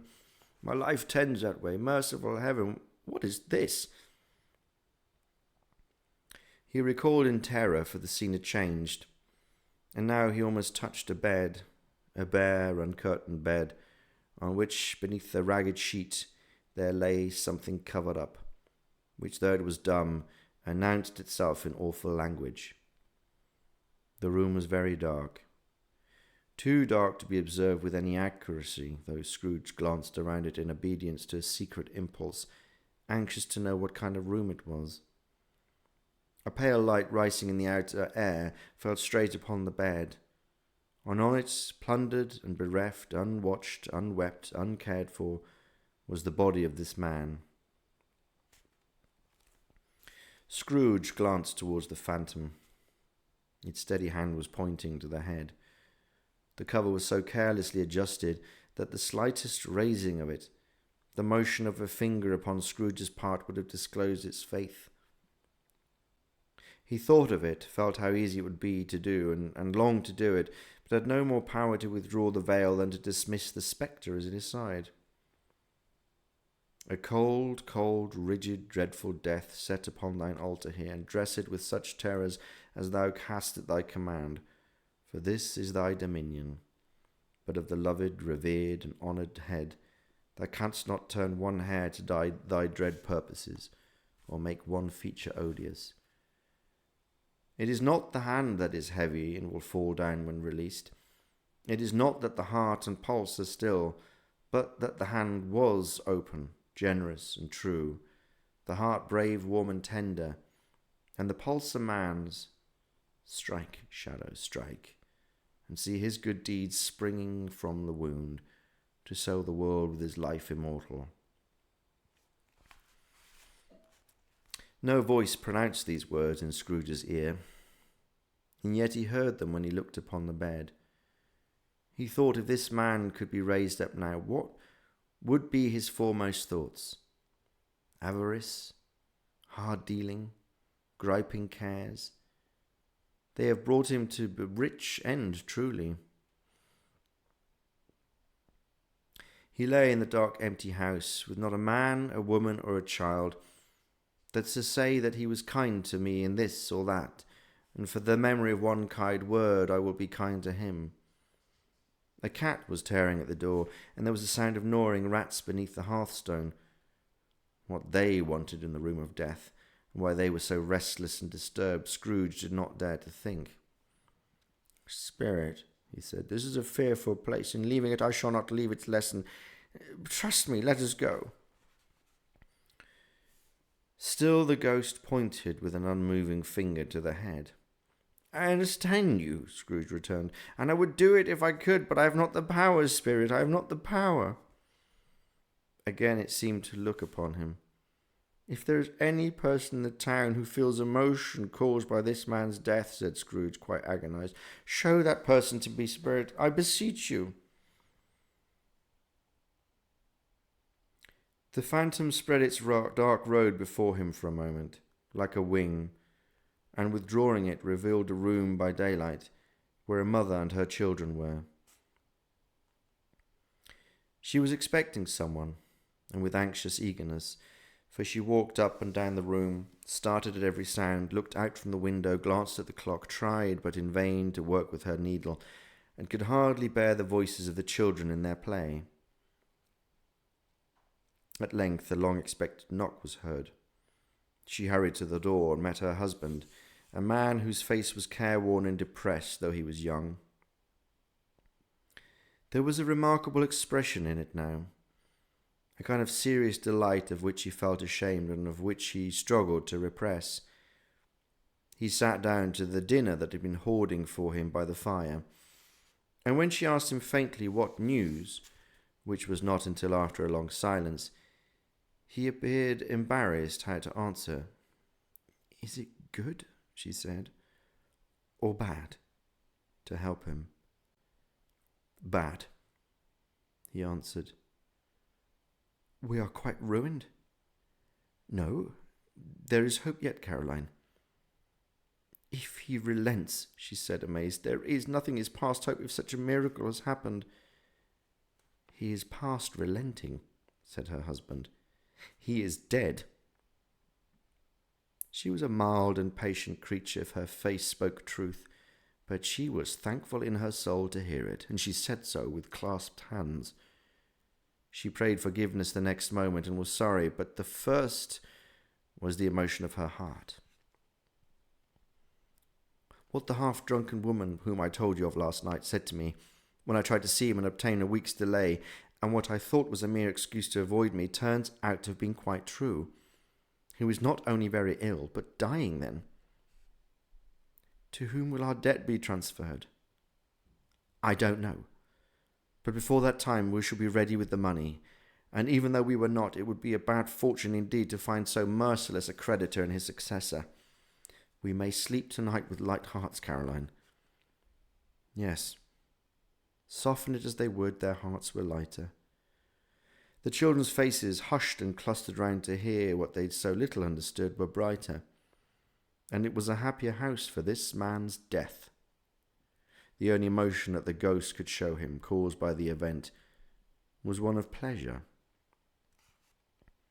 "Let me see some tenderness connected with a death," said Scrooge, "or that dark chamber spirit which we left just now will be for ever present to me." The ghost conducted him through several streets of familiar to his feet, and as they went along, Scrooge looked here and there to find himself, but nowhere was he to be seen. They entered poor Bob Cratchit's house, the dwelling he had visited before, and found the mother and the children seated round the fire. Quiet. Very quiet. The noisy little Cratchits were as still as statues in one corner, and sat looking up at Peter, who had a book before him. The mother and her daughters were engaged in sewing, but surely they were very quiet. and he took a child and set him in the midst of them. Where had Scrooge heard those words? Had he not dreamed them? The boy must have read them out as he and the spirit crossed the threshold. Why did he not go on? The mother laid her work upon the table and put her hand up to her face. "The colour hurts my eyes," she said. "The colour? Oh, poor Tiny Tim." "They're better now again," said Cratchit's wife. "It makes them weak by candlelight, and I wouldn't show weak eyes to your father when he comes for the world. It must be near his time." "Past it, rather," Peter answered, shutting up his book. "But I think he has walked a little slower than he used these last few evenings, Mother." They were very quiet again. At last she said, and in a steady, cheerful voice that only faltered once, I have known him walk with Tiny Tim upon his shoulder very fast indeed." "And so have I," cried Peter, "often." "And so have I," exclaimed another, "and so had all." "But he was very light to carry," she resumed, intent upon her work. "And his father loved him so that it was no trouble. No trouble. And there's your father at the door." She hurried out to meet him, and little Bob and his comforter, he had need of it, poor fellow, came in. His tea was ready for him on the hob, and they all tried who would help him to it most. Then the two young Cratchits got upon his knees, and each child a little cheek laid upon his face, as they said, "Don't mind it, father. Don't be grieved." Bob was very cheerful with them, and spoke pleasantly to all the family. He looked at the work upon the table, and praised the industry and speed of Mrs. Cratchit and the girls. They would be done long before Sunday, he said. "Sunday? You went today then, Robert?" said his wife. "Yes, my dear," returned Bob. "I wish you could have gone. It would have done you good to see how green a place it is, but you'll see it often. I promised him that I would walk there on Sunday. My little child. My little child." And he broke down all at once, and he couldn't help it. If he could have helped it, he and his child would have been farther apart perhaps than they were. He left the room and went upstairs into the room above, which was lighted cheerfully and hung with Christmas. There was a chair set close beside the child, and there were signs of it, some of them having been there lately. Poor Bob sat down in it, and when he had thought a little, composed himself, he kissed the little face. He was reconciled to what had happened, and went down again quite happy. They drew about the fire and talked, the girls and mother working still.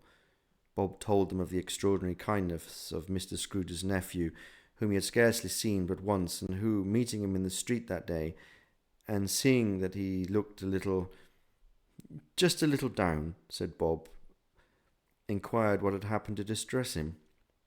On which, said Bob, for he is the pleasantest spoken gentleman you ever heard, I told him.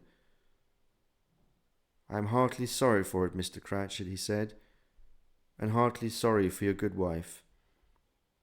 By the by, how he ever knew that I don't know." "Knew what, my dear?"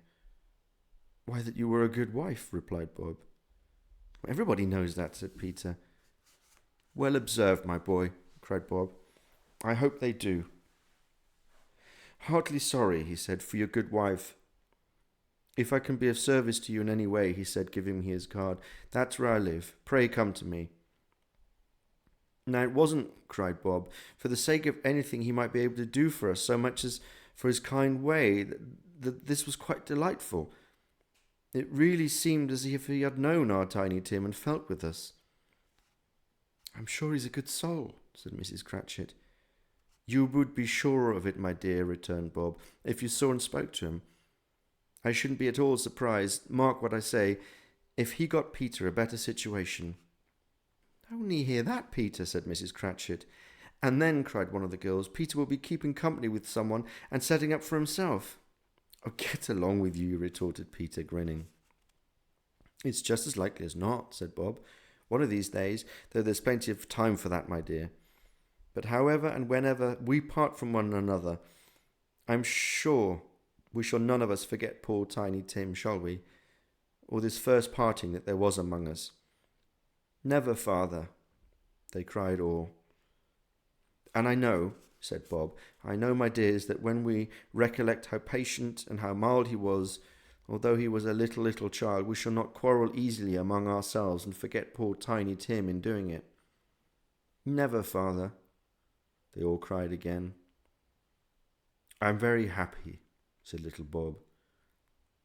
I'm very happy. Mrs. Cratchit kissed him, his daughters kissed him, and the two young Cratchits kissed him. And Peter and himself shook hands. Spirit of Tiny Tim, thy childish essence was from God. Spectre, said Scrooge, something informs me that our parting moment is at hand.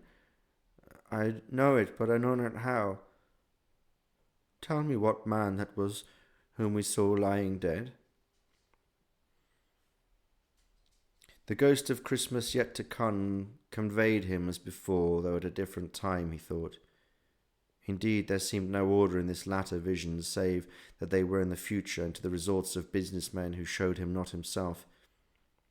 Indeed, the spirit did not stay for anything, but went straight on, as to the end just now desired, until besought by Scrooge to tarry for a moment. This court, said Scrooge, through which we hurry now, is where my place of occupation is, and has been for a length of time. I see the house. Let me behold what I shall be in days to come. The spirit stopped. The hand was pointed elsewhere. But the house is yonder, Scrooge exclaimed. Why do you point away? The inexorable finger underwent no change. Scrooge hastened to the window of his office and looked in. It was no office still, but not his. The furniture was not the same, and the figure in the chair was not himself. The phantom pointed as before. He joined it once again, and wondering why and whither he had gone, accompanied it until they reached an iron gate. He paused to look around before entering. A churchyard. Here, then, the wretched man whose name he had now to learn lay underneath the ground. It was a worthy place, walled in by houses, overrun by grass and weeds, the growth of vegetation's death, not life, choked up with too much burying, fat with repleted appetite. A worthy place. The spirit stood among the graves and pointed down to one. He advanced towards it, trembling. The phantom was exactly as it had been, but he dreaded that he saw new meaning in its solemn shape. Before I draw nearer to that stone to which you point, said the Scrooge, answer me one question. Are these the shadows of things that will be, or are they the shadows of things that may be only? Still the ghost pointed downward to the grave by which it stood. Men's courses will foreshadow certain ends to which, if persevered, they must lead, said Scrooge. But if the courses be departed from, the ends will change. Say it is thus with what you show me. The spirit was immovable as ever. Scrooge crept towards it, trembling as he went, and following the finger, read upon the stone of the neglected grave his own name, Ebenezer Scrooge.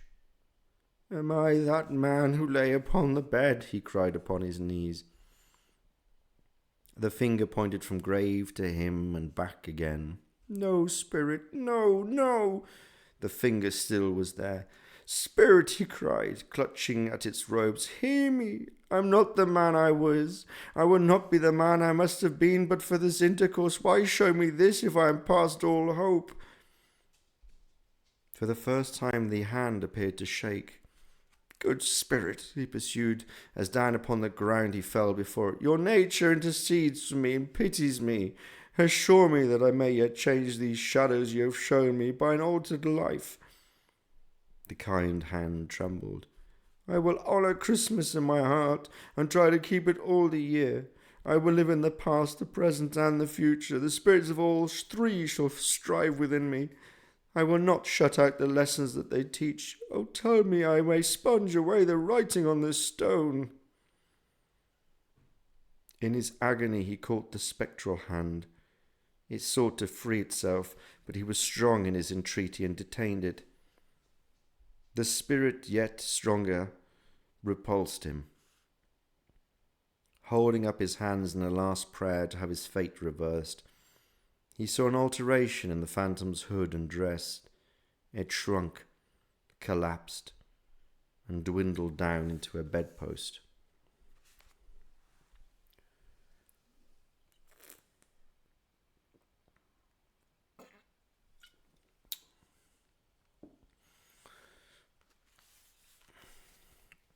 Why, what is going on, not Kira?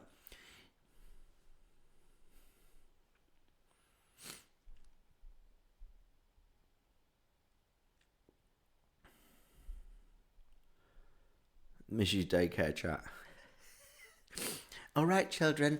Now then, I'm going to read to you from Peppa Pig. Peppa Pig stood outside the front door. Father Piggy was coming out. Because I see you, maybe it's because of your colour of your, I don't know, because you, look, Kira, I'm not singling you out. Yeah, I'm singling you out, it's true. Pepzig. Pepzig tastes better than... What does it taste better than?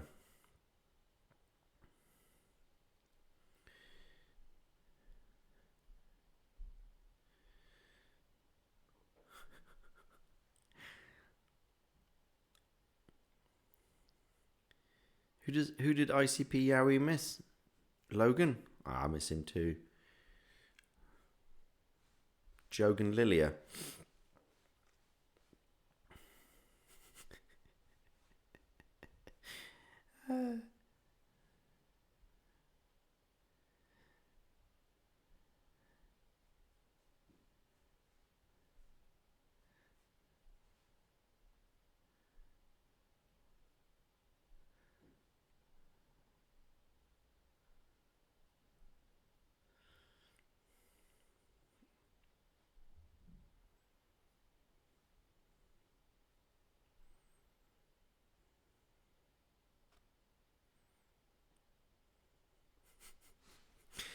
I don't know, it seems... Tiny Tim is dead shows some levity. Thank you, Alison. Yeah. Anyways, what's been going on? You guys, you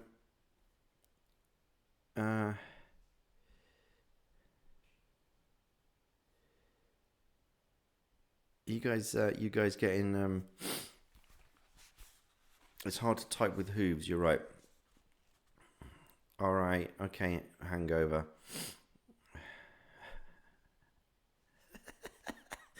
Yeah, it's good. It's true, guys are tripping. Or stripping even. Nothing, it's all fine. Are you mentioning Mumstman? Is that what's going on? Alright.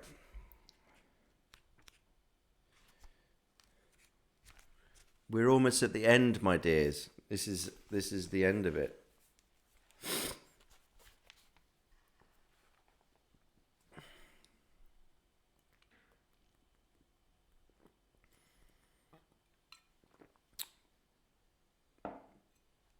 Tears in the Rain, huh? There's a nice reference there. Who was that? Detby.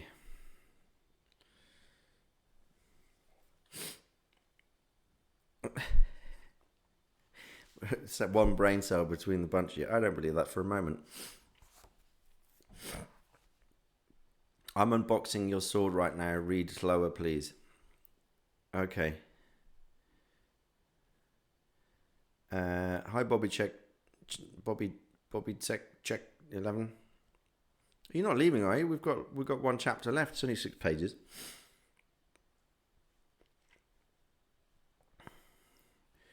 Pictures, pictures, pictures in the group chat. Who's gooning?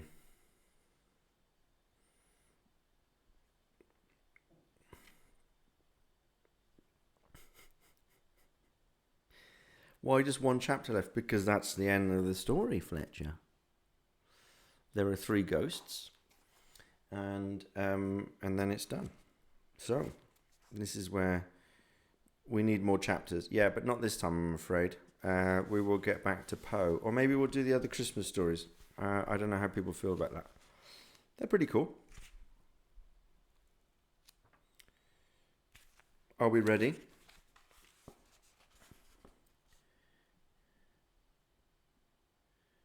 Oh, we see. No, I can see when they're responding to other people. Yeah, don't worry, it's fine. I'm not taking none of this personal, right?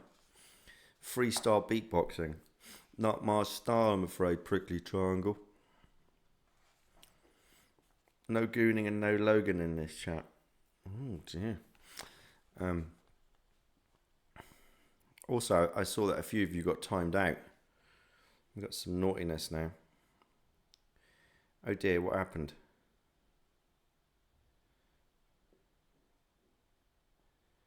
Am I lagging? Is that what's going on?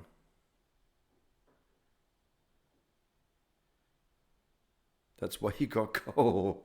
We've got full circle on the ICP. Well, there we go then.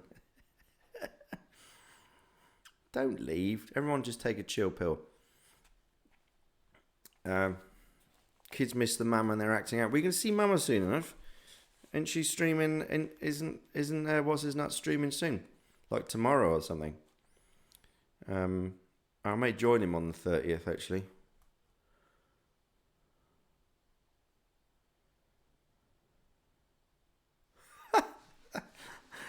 I don't mind him being mentioned by the way. It's okay. What's his nuts? Yeah. Him, that bloke. Shogun Philia.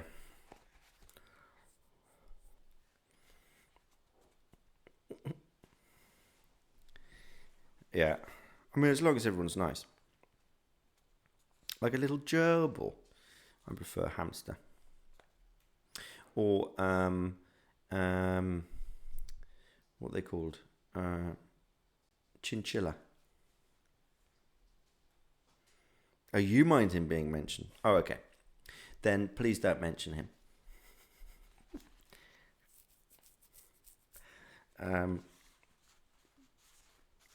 Prickly, that's from Encanto. We don't talk about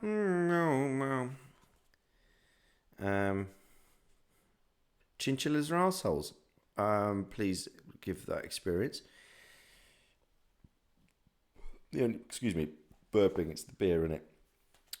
Homer Simpson moment. Why are chinchillas bastards? Well, they look adorable, but maybe someone's got personal experience. Who was it saying that they were bastards? Nothing but lurking. Why are they that bad?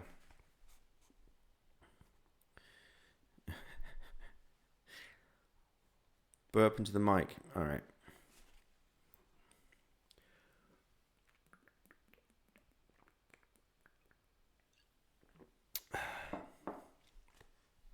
What was that? The chat just jumped.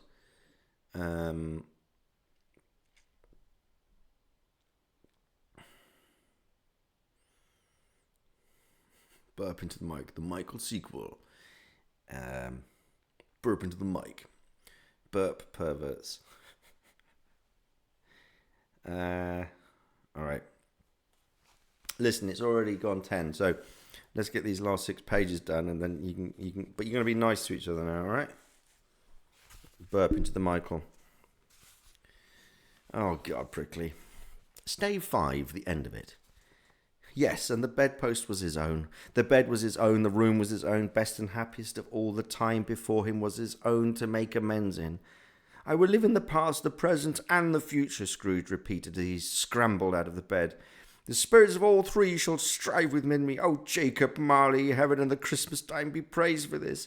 I say it upon my knees, old Jacob, on my knees. and was so fluttered and so glowing with his good intentions that his broken voice could scarcely answer to his call. He had been sobbing violently in his conflict with the spirit, and his face was wet with tears. "They are not torn down," cried Scrooge, folding one of his bed curtains in his arms. "They are not torn down, rings and all. They are here. I am here. The shadow of the things that would have been may be dispelled. They will be. I know they will." His hands were busy with his garments all this time, turning them inside out, putting them on upside down, tearing them, mislaying them, making them parties to every kind of extravagance. "I don't know what to do," cried Scrooge, laughing and crying in the same breath, and making a perfect laocoon of himself with his stockings. "I'm as light as a feather. I'm as happy as an angel. I'm as merry as a schoolboy. I'm as giddy as a drunken man. A Merry Christmas to everyone. A Happy New Year to the world. Hello there! Whoop-a-loo!" He had frisked into the sitting room and was now standing there perfectly winded. "There's the saucepan that the gruel was in," cried Scrooge, starting off again and going round the fireplace. "There's the door by which the ghost of Jacob Marley entered. There's the corner where the ghost of Christmas Present sat. There's the window where I saw the wandering spirit. It's all right. It's all true. It happened." Really, for a man who had been out of practice for so many years, it was a splendid laugh, a most illustrious laugh, the father of a long, long line of brilliant laughs. "I don't know what day of the month it is," said Scrooge. "I don't know how long I've been among the spirits. I don't know anything. I'm quite a baby. Never mind. I don't care. I'd rather be a baby. Hello, whoop, hello there." He was checked in his transports by the churches ringing out the lustiest peals he had ever heard. Clash, clang, hammer, ding, dong, bell. Bell, dong, ding, hammer, clang, clash. Oh, glorious, glorious. Running to the window, he opened it and put out his head. No fog, no mist, clear, bright, jovial, stirring, cold, cold, piping for the blood to dance to, golden sunlight, heavenly sky, sweet, fresh air, merry bells. Oh, glorious, glorious. "What's today?" cried Scrooge, calling downward to a boy in Sunday clothes who perhaps had loitered in to look about him. "Eh?" returned the boy with all his might of wonder. "What's today, my fine fellow?" cried Scrooge. "Well, today?" replied the boy. "Why, it's Christmas Day." "It's Christmas Day?" said Scrooge to himself. "I haven't missed it. The spirits have done it all in one night. Well, they can do anything they like. Of course they can. Of course they can. Hello, my fine yellow." "Hello," returned the boy. "Do you know the poulterers in the next street but one at the corner?" Scrooge inquired. "Well, I sure hope I did," replied the lad. "An intelligent boy," said Scrooge, "a remarkable boy. Do you know whether they've sold the prize turkey that was hanging up there? Not the little prize turkey, the big one." "What, the one is as big as me?" returned the boy. "What a delightful boy," said Scrooge. "It's a pleasure to talk to him." "Yes, my buck." "Well, it's hanging there now," replied the boy. "Is it?" said Scrooge. "Well, go and buy it." "Walker!" exclaimed the boy. No, said Scrooge. "I'm in earnest. Go and buy it, and tell him to bring it here, that I may give them directions where to take it. Come back with the man, and I'll give you a shilling. Come back within less than 5 minutes, and I'll give you half a crown." The boy was off like a shot. He must have had a steady hand to a trigger who could have got a better shot off half so fast. "I'll send it to Bob Cratchit's," whispered Scrooge, rubbing his hands and splitting out with a laugh. "He shan't know who sent it. It's twice the size of Tiny Tim. Joe Miller never made such a joke as sending it to Bob's will be." The hand in which he wrote the address was not a steady one, but write it he did somehow, and went downstairs to open the street door ready for the coming of the poulterer's man. As he stood there waiting his arrival, the knocker caught his eye. "I shall love it, as long as I live," cried Scrooge, patting it with his hand. "I scarcely ever looked at it before. What an honest expression it has in its face. It's a wonderful knocker. Here's the turkey. Hello, whoop! How are you? Merry Christmas." It was a turkey. He never could have stood upon his legs, that bird. He would have snapped them short off in a minute, like sticks of sealing wax. "Why, it's impossible to carry that to Camden Town," said Scrooge. "You must have a cab." The chuckle with which he said this, and the chuckle with which he paid for the turkey, and the chuckle with which he paid for the cab, and the chuckle with which he recomposed the boy, were only to be exceeded by the chuckle with which he sat down breathless in his chair again and chuckled till he cried. Shaving was not an easy task, for his hand continued to shake very much, and shaving requires attention, even when you don't dance while you're at it. But if he had cut the end of his nose off, he would have put a piece of sticking plaster over it and been quite satisfied. He dressed himself all in his best, and at last got out into the streets. The people were by this time pouring forth, as they'd seen them with the ghost of Christmas present, and walking with his hands behind him, Scrooge regarded everyone with a delighted smile. He looked so irresistibly pleasant, in a word, that 3 or 4 good-humoured fellows said, "Good morning, sir. Merry Christmas to you." And Scrooge said often afterwards that of all the blithe sounds he had ever heard, those were the blithest in his ears. He had not gone far when, coming on towards him, he beheld the portly gentleman who had walked into his counting-house the day before and said, "Scrooge and Marley's, I believe." It sent a pang across his heart to think how this old gentleman would look upon him when they met. But he knew what path lay straight before him, and he took it. "My dear sir," said Scrooge, quickening his pace and taking the old gentleman by both his hands, "how do you do? I hope you succeeded yesterday. It was very kind of you. A Merry Christmas to you, sir." "Mr. Scrooge?" Yes, said Scrooge. That is my name, and I fear it may not be pleasant to you. Allow me to ask your pardon. And will you have the goodness—" Here Scrooge whispered in his ear. "Lord God bless me," said the gentleman, as if his breath were taken away. "My dear Mr. Scrooge, are you serious?" "If you please," said Scrooge. "Not a farthing less. A great many back payments are included in it, I assure you.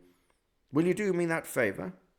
"My dear sir," said the other, shaking his hands with him, I don't know what to say to such munificence." "Don't say anything, please," retorted Scrooge. "Come and see me. Will you come and see me?" "I will," cried the old gentleman, and it was clear he meant to do. "Thank ye," said Scrooge. "I am much obliged to you. I thank you 50 times, bless you." He went to church and walked about the streets and watched the people hurrying to and fro and patted children on the head and questioned beggars and looked down into the kitchens of the houses and up to the windows and found that everything could yield him pleasure.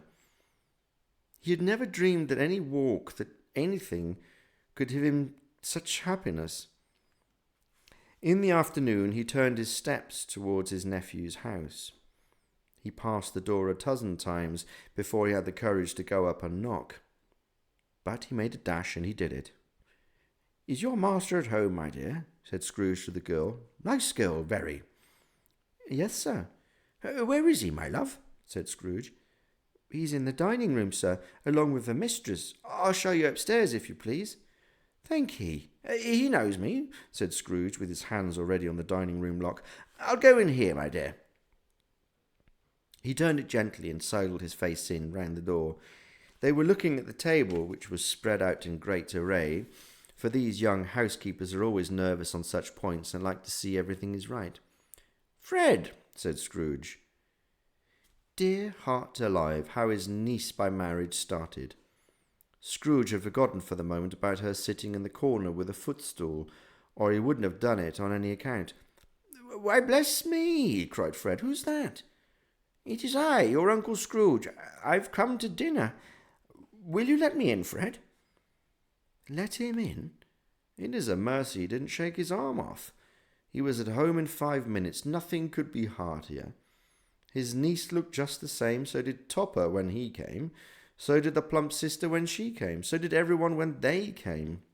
Wonderful party, wonderful games, wonderful unanimity, wonderful happiness." But he was early at the office next morning. Oh, he was early there. If he could only be there first and catch Bob Cratchit coming late, that was the thing he had set his heart upon. And he did it, yes, he did. The clock struck 9, no Bob. At 1:15, no Bob. He was full 18 minutes and a half behind his time. Scrooge sat with his door wide open that he might see him come into the tank. His hat was off before he opened the door, his comforter too. He was on his stool in a jiffy, driving away with his pen as if he were trying to overtake 9 o'clock.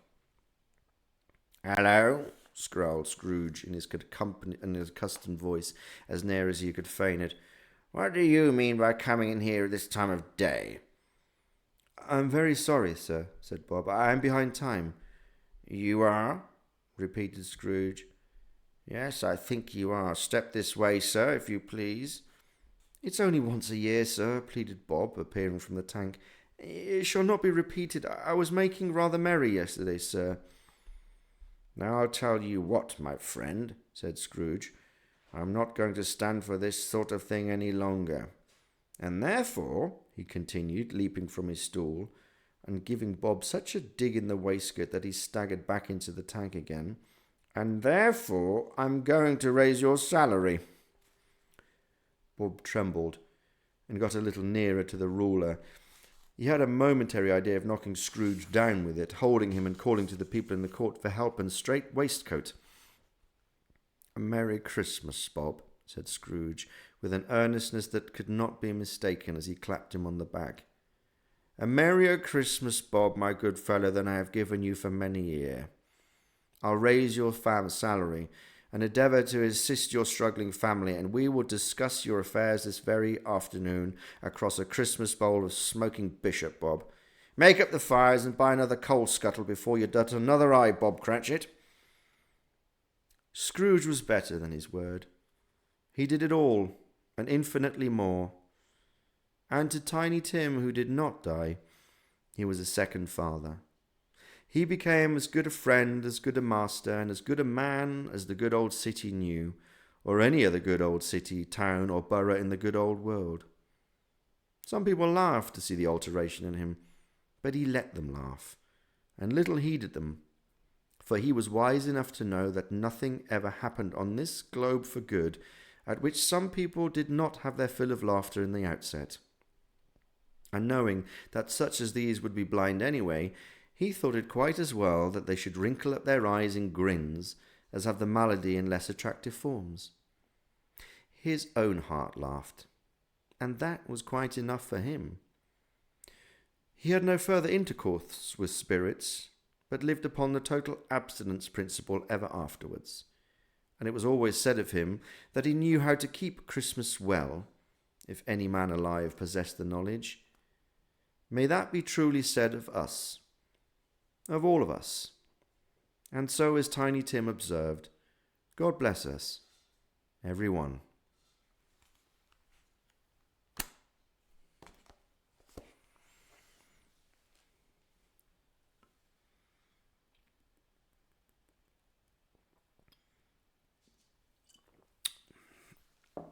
Cactalius, you may get on to that. Don't keep her waiting.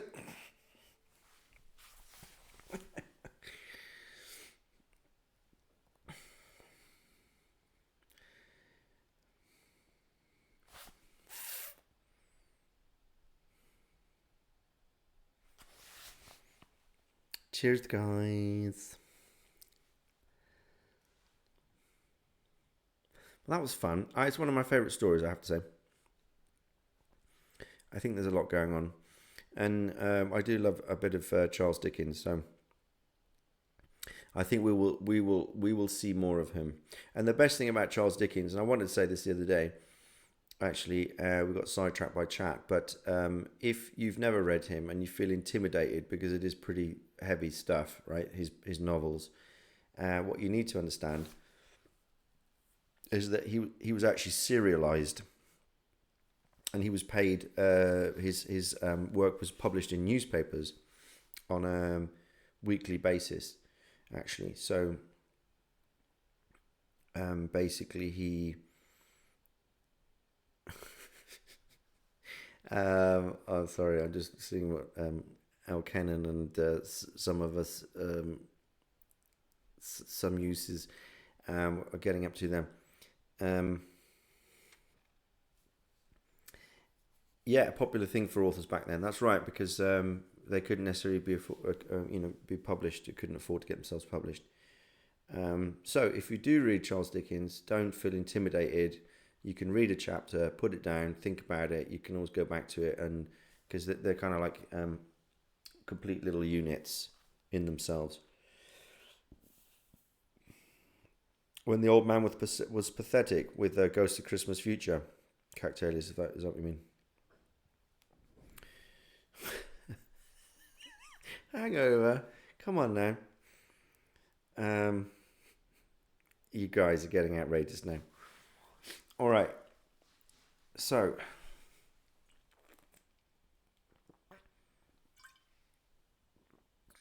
it was, as always, a nice and cozy stream. Well, I'm not that old, thanks, Hangover. I believe I'm strictly middle-aged. So I don't know. I'm not sure if I shouldn't try and get another stream in before New Year's, but we'll see. Well, it's a late hour. I don't know. It depends on where you are, doesn't it? Some people in the States, they're just getting their lunch on or something. Not that close. Nothing but lurking. That's what I'm working on, isn't it? That's what I'm going for. Why not?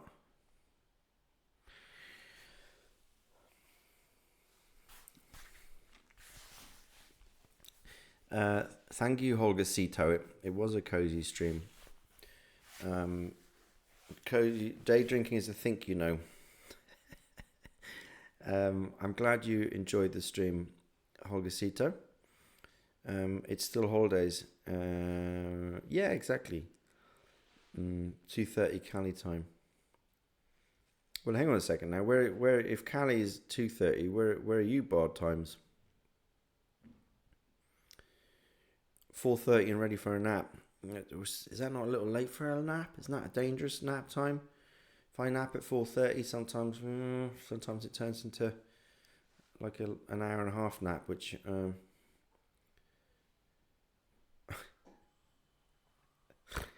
okay, Debbie, no worries.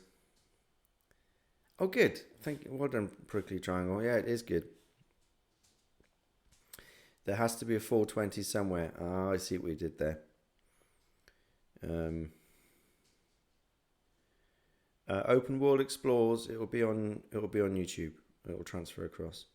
No car care shows. Sleep is my favourite thing to do. I'll take the chance. Why not, indeed? And it is the holidays. It's after 1 a.m. Fair enough.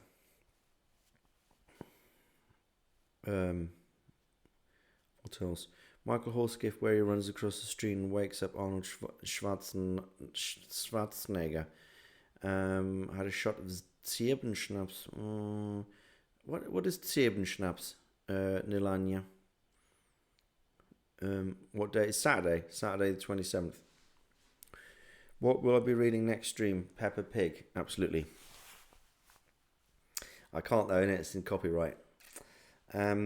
Well, I don't know. It depends because we can always go back to Edgar Allan Poe, but as I said, this is actually three. It's a Penguin popular. Shouldn't show you the thing, but basically it is. There's three Christmas stories. There's the Chimes,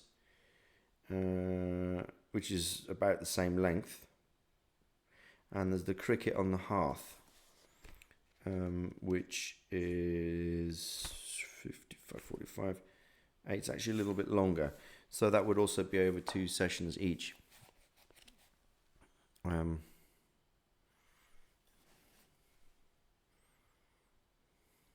Yeah. So where somewhere must be somewhere here. Where are we? Ba-ba-da. A great way to finish Christmas time. Yeah, so I don't know. The bells. The bells. I showed my mum a picture of Michael once and she said he looks like my cousin and like he works in IT.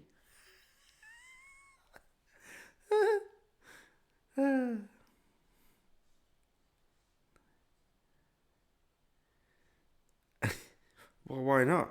I think IT dudes come in all shapes and sizes. Stone Pine Schnapps is the perfect description. Ah, okay. So is it a little bit like the Slovakian Borovička? You're all for cricket. Um,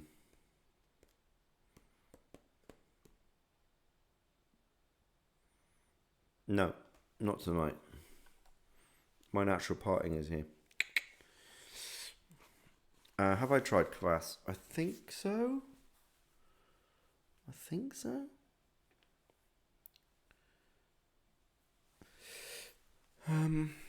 Yeah. Stop it, you hair freak. Just mirror the picture. It's not the same, though, is it? I watched this stream in the pool and avoided family. Thank you. Okay. Centre Park gang. Not a good look. Yeah. I know someone was in a pool. That sounds pretty good. Well,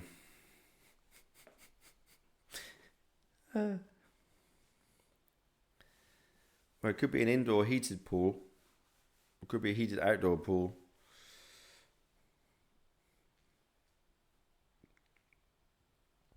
I mean, I have had centre partings for a couple of roles I've played. I mean, that does make sense. But, yeah, whatever. All right, guys, it's 10:30, isn't it?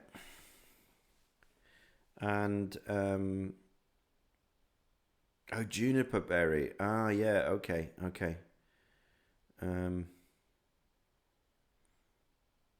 Yeah, cold water. I haven't done any cold water swimming this winter, but I should probably get to it. Your Yorkie fell asleep during the stream. Well, they're inclined to do that, aren't they, Shiny?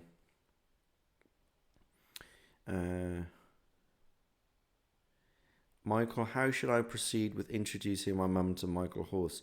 Which aspect of Michael Horse are we talking about? Are you talking about the centaur bit, or are you talking about what's it nuts from the TV program?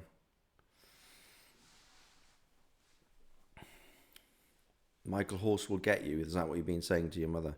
Michael Horse will find you, mother. Okay, Al Cannon, it's too much information. Michael Pony Arctic Explorer. Well, I mean, maybe it's not too much information, but either way, enjoy them.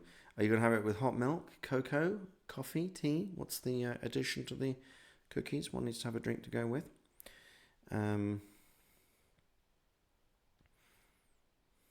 What part of Michael Horse do you want to show to your mum? That's a leading question. Consider it done. You'll get some in February.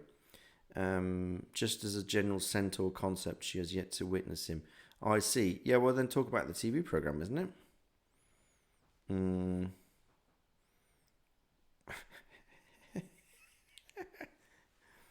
Yeah, about the cookies, nothing but lurking. I mean, come on now. Yeah, Coke, exactly. Ah, right, not into the did she try and watch it prickly or not at all? Or she just wasn't into the concept?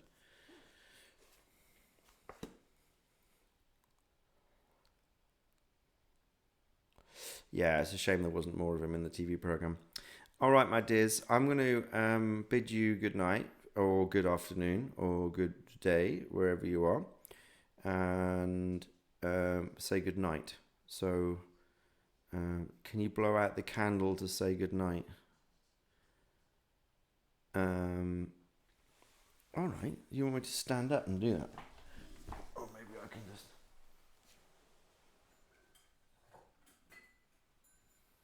All right, children. It's time for the lights out now.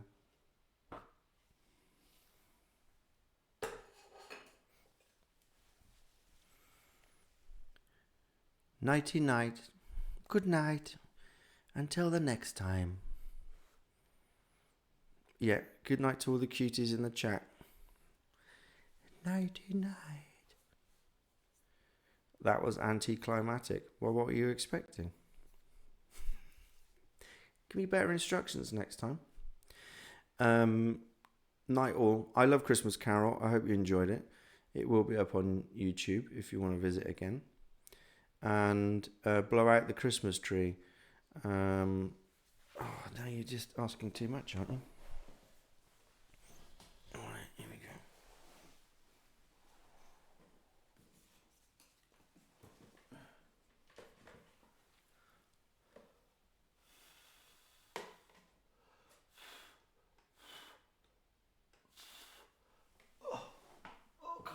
I can't blow it, kids. No, I can't reach it. I can't reach it. You need complete darkness when someone raised you wrong there. No offense to that. I can't reach it when I'm plugged in here. Sorry, you're not getting it. All right. Can you put on the white noise machine? Blowing fail. Yeah, well, it's an electric light. Come on, it's just pretending. All right, here we go.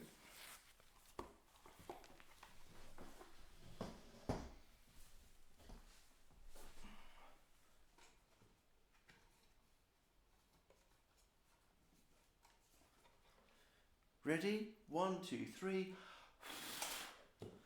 There we go. How's that?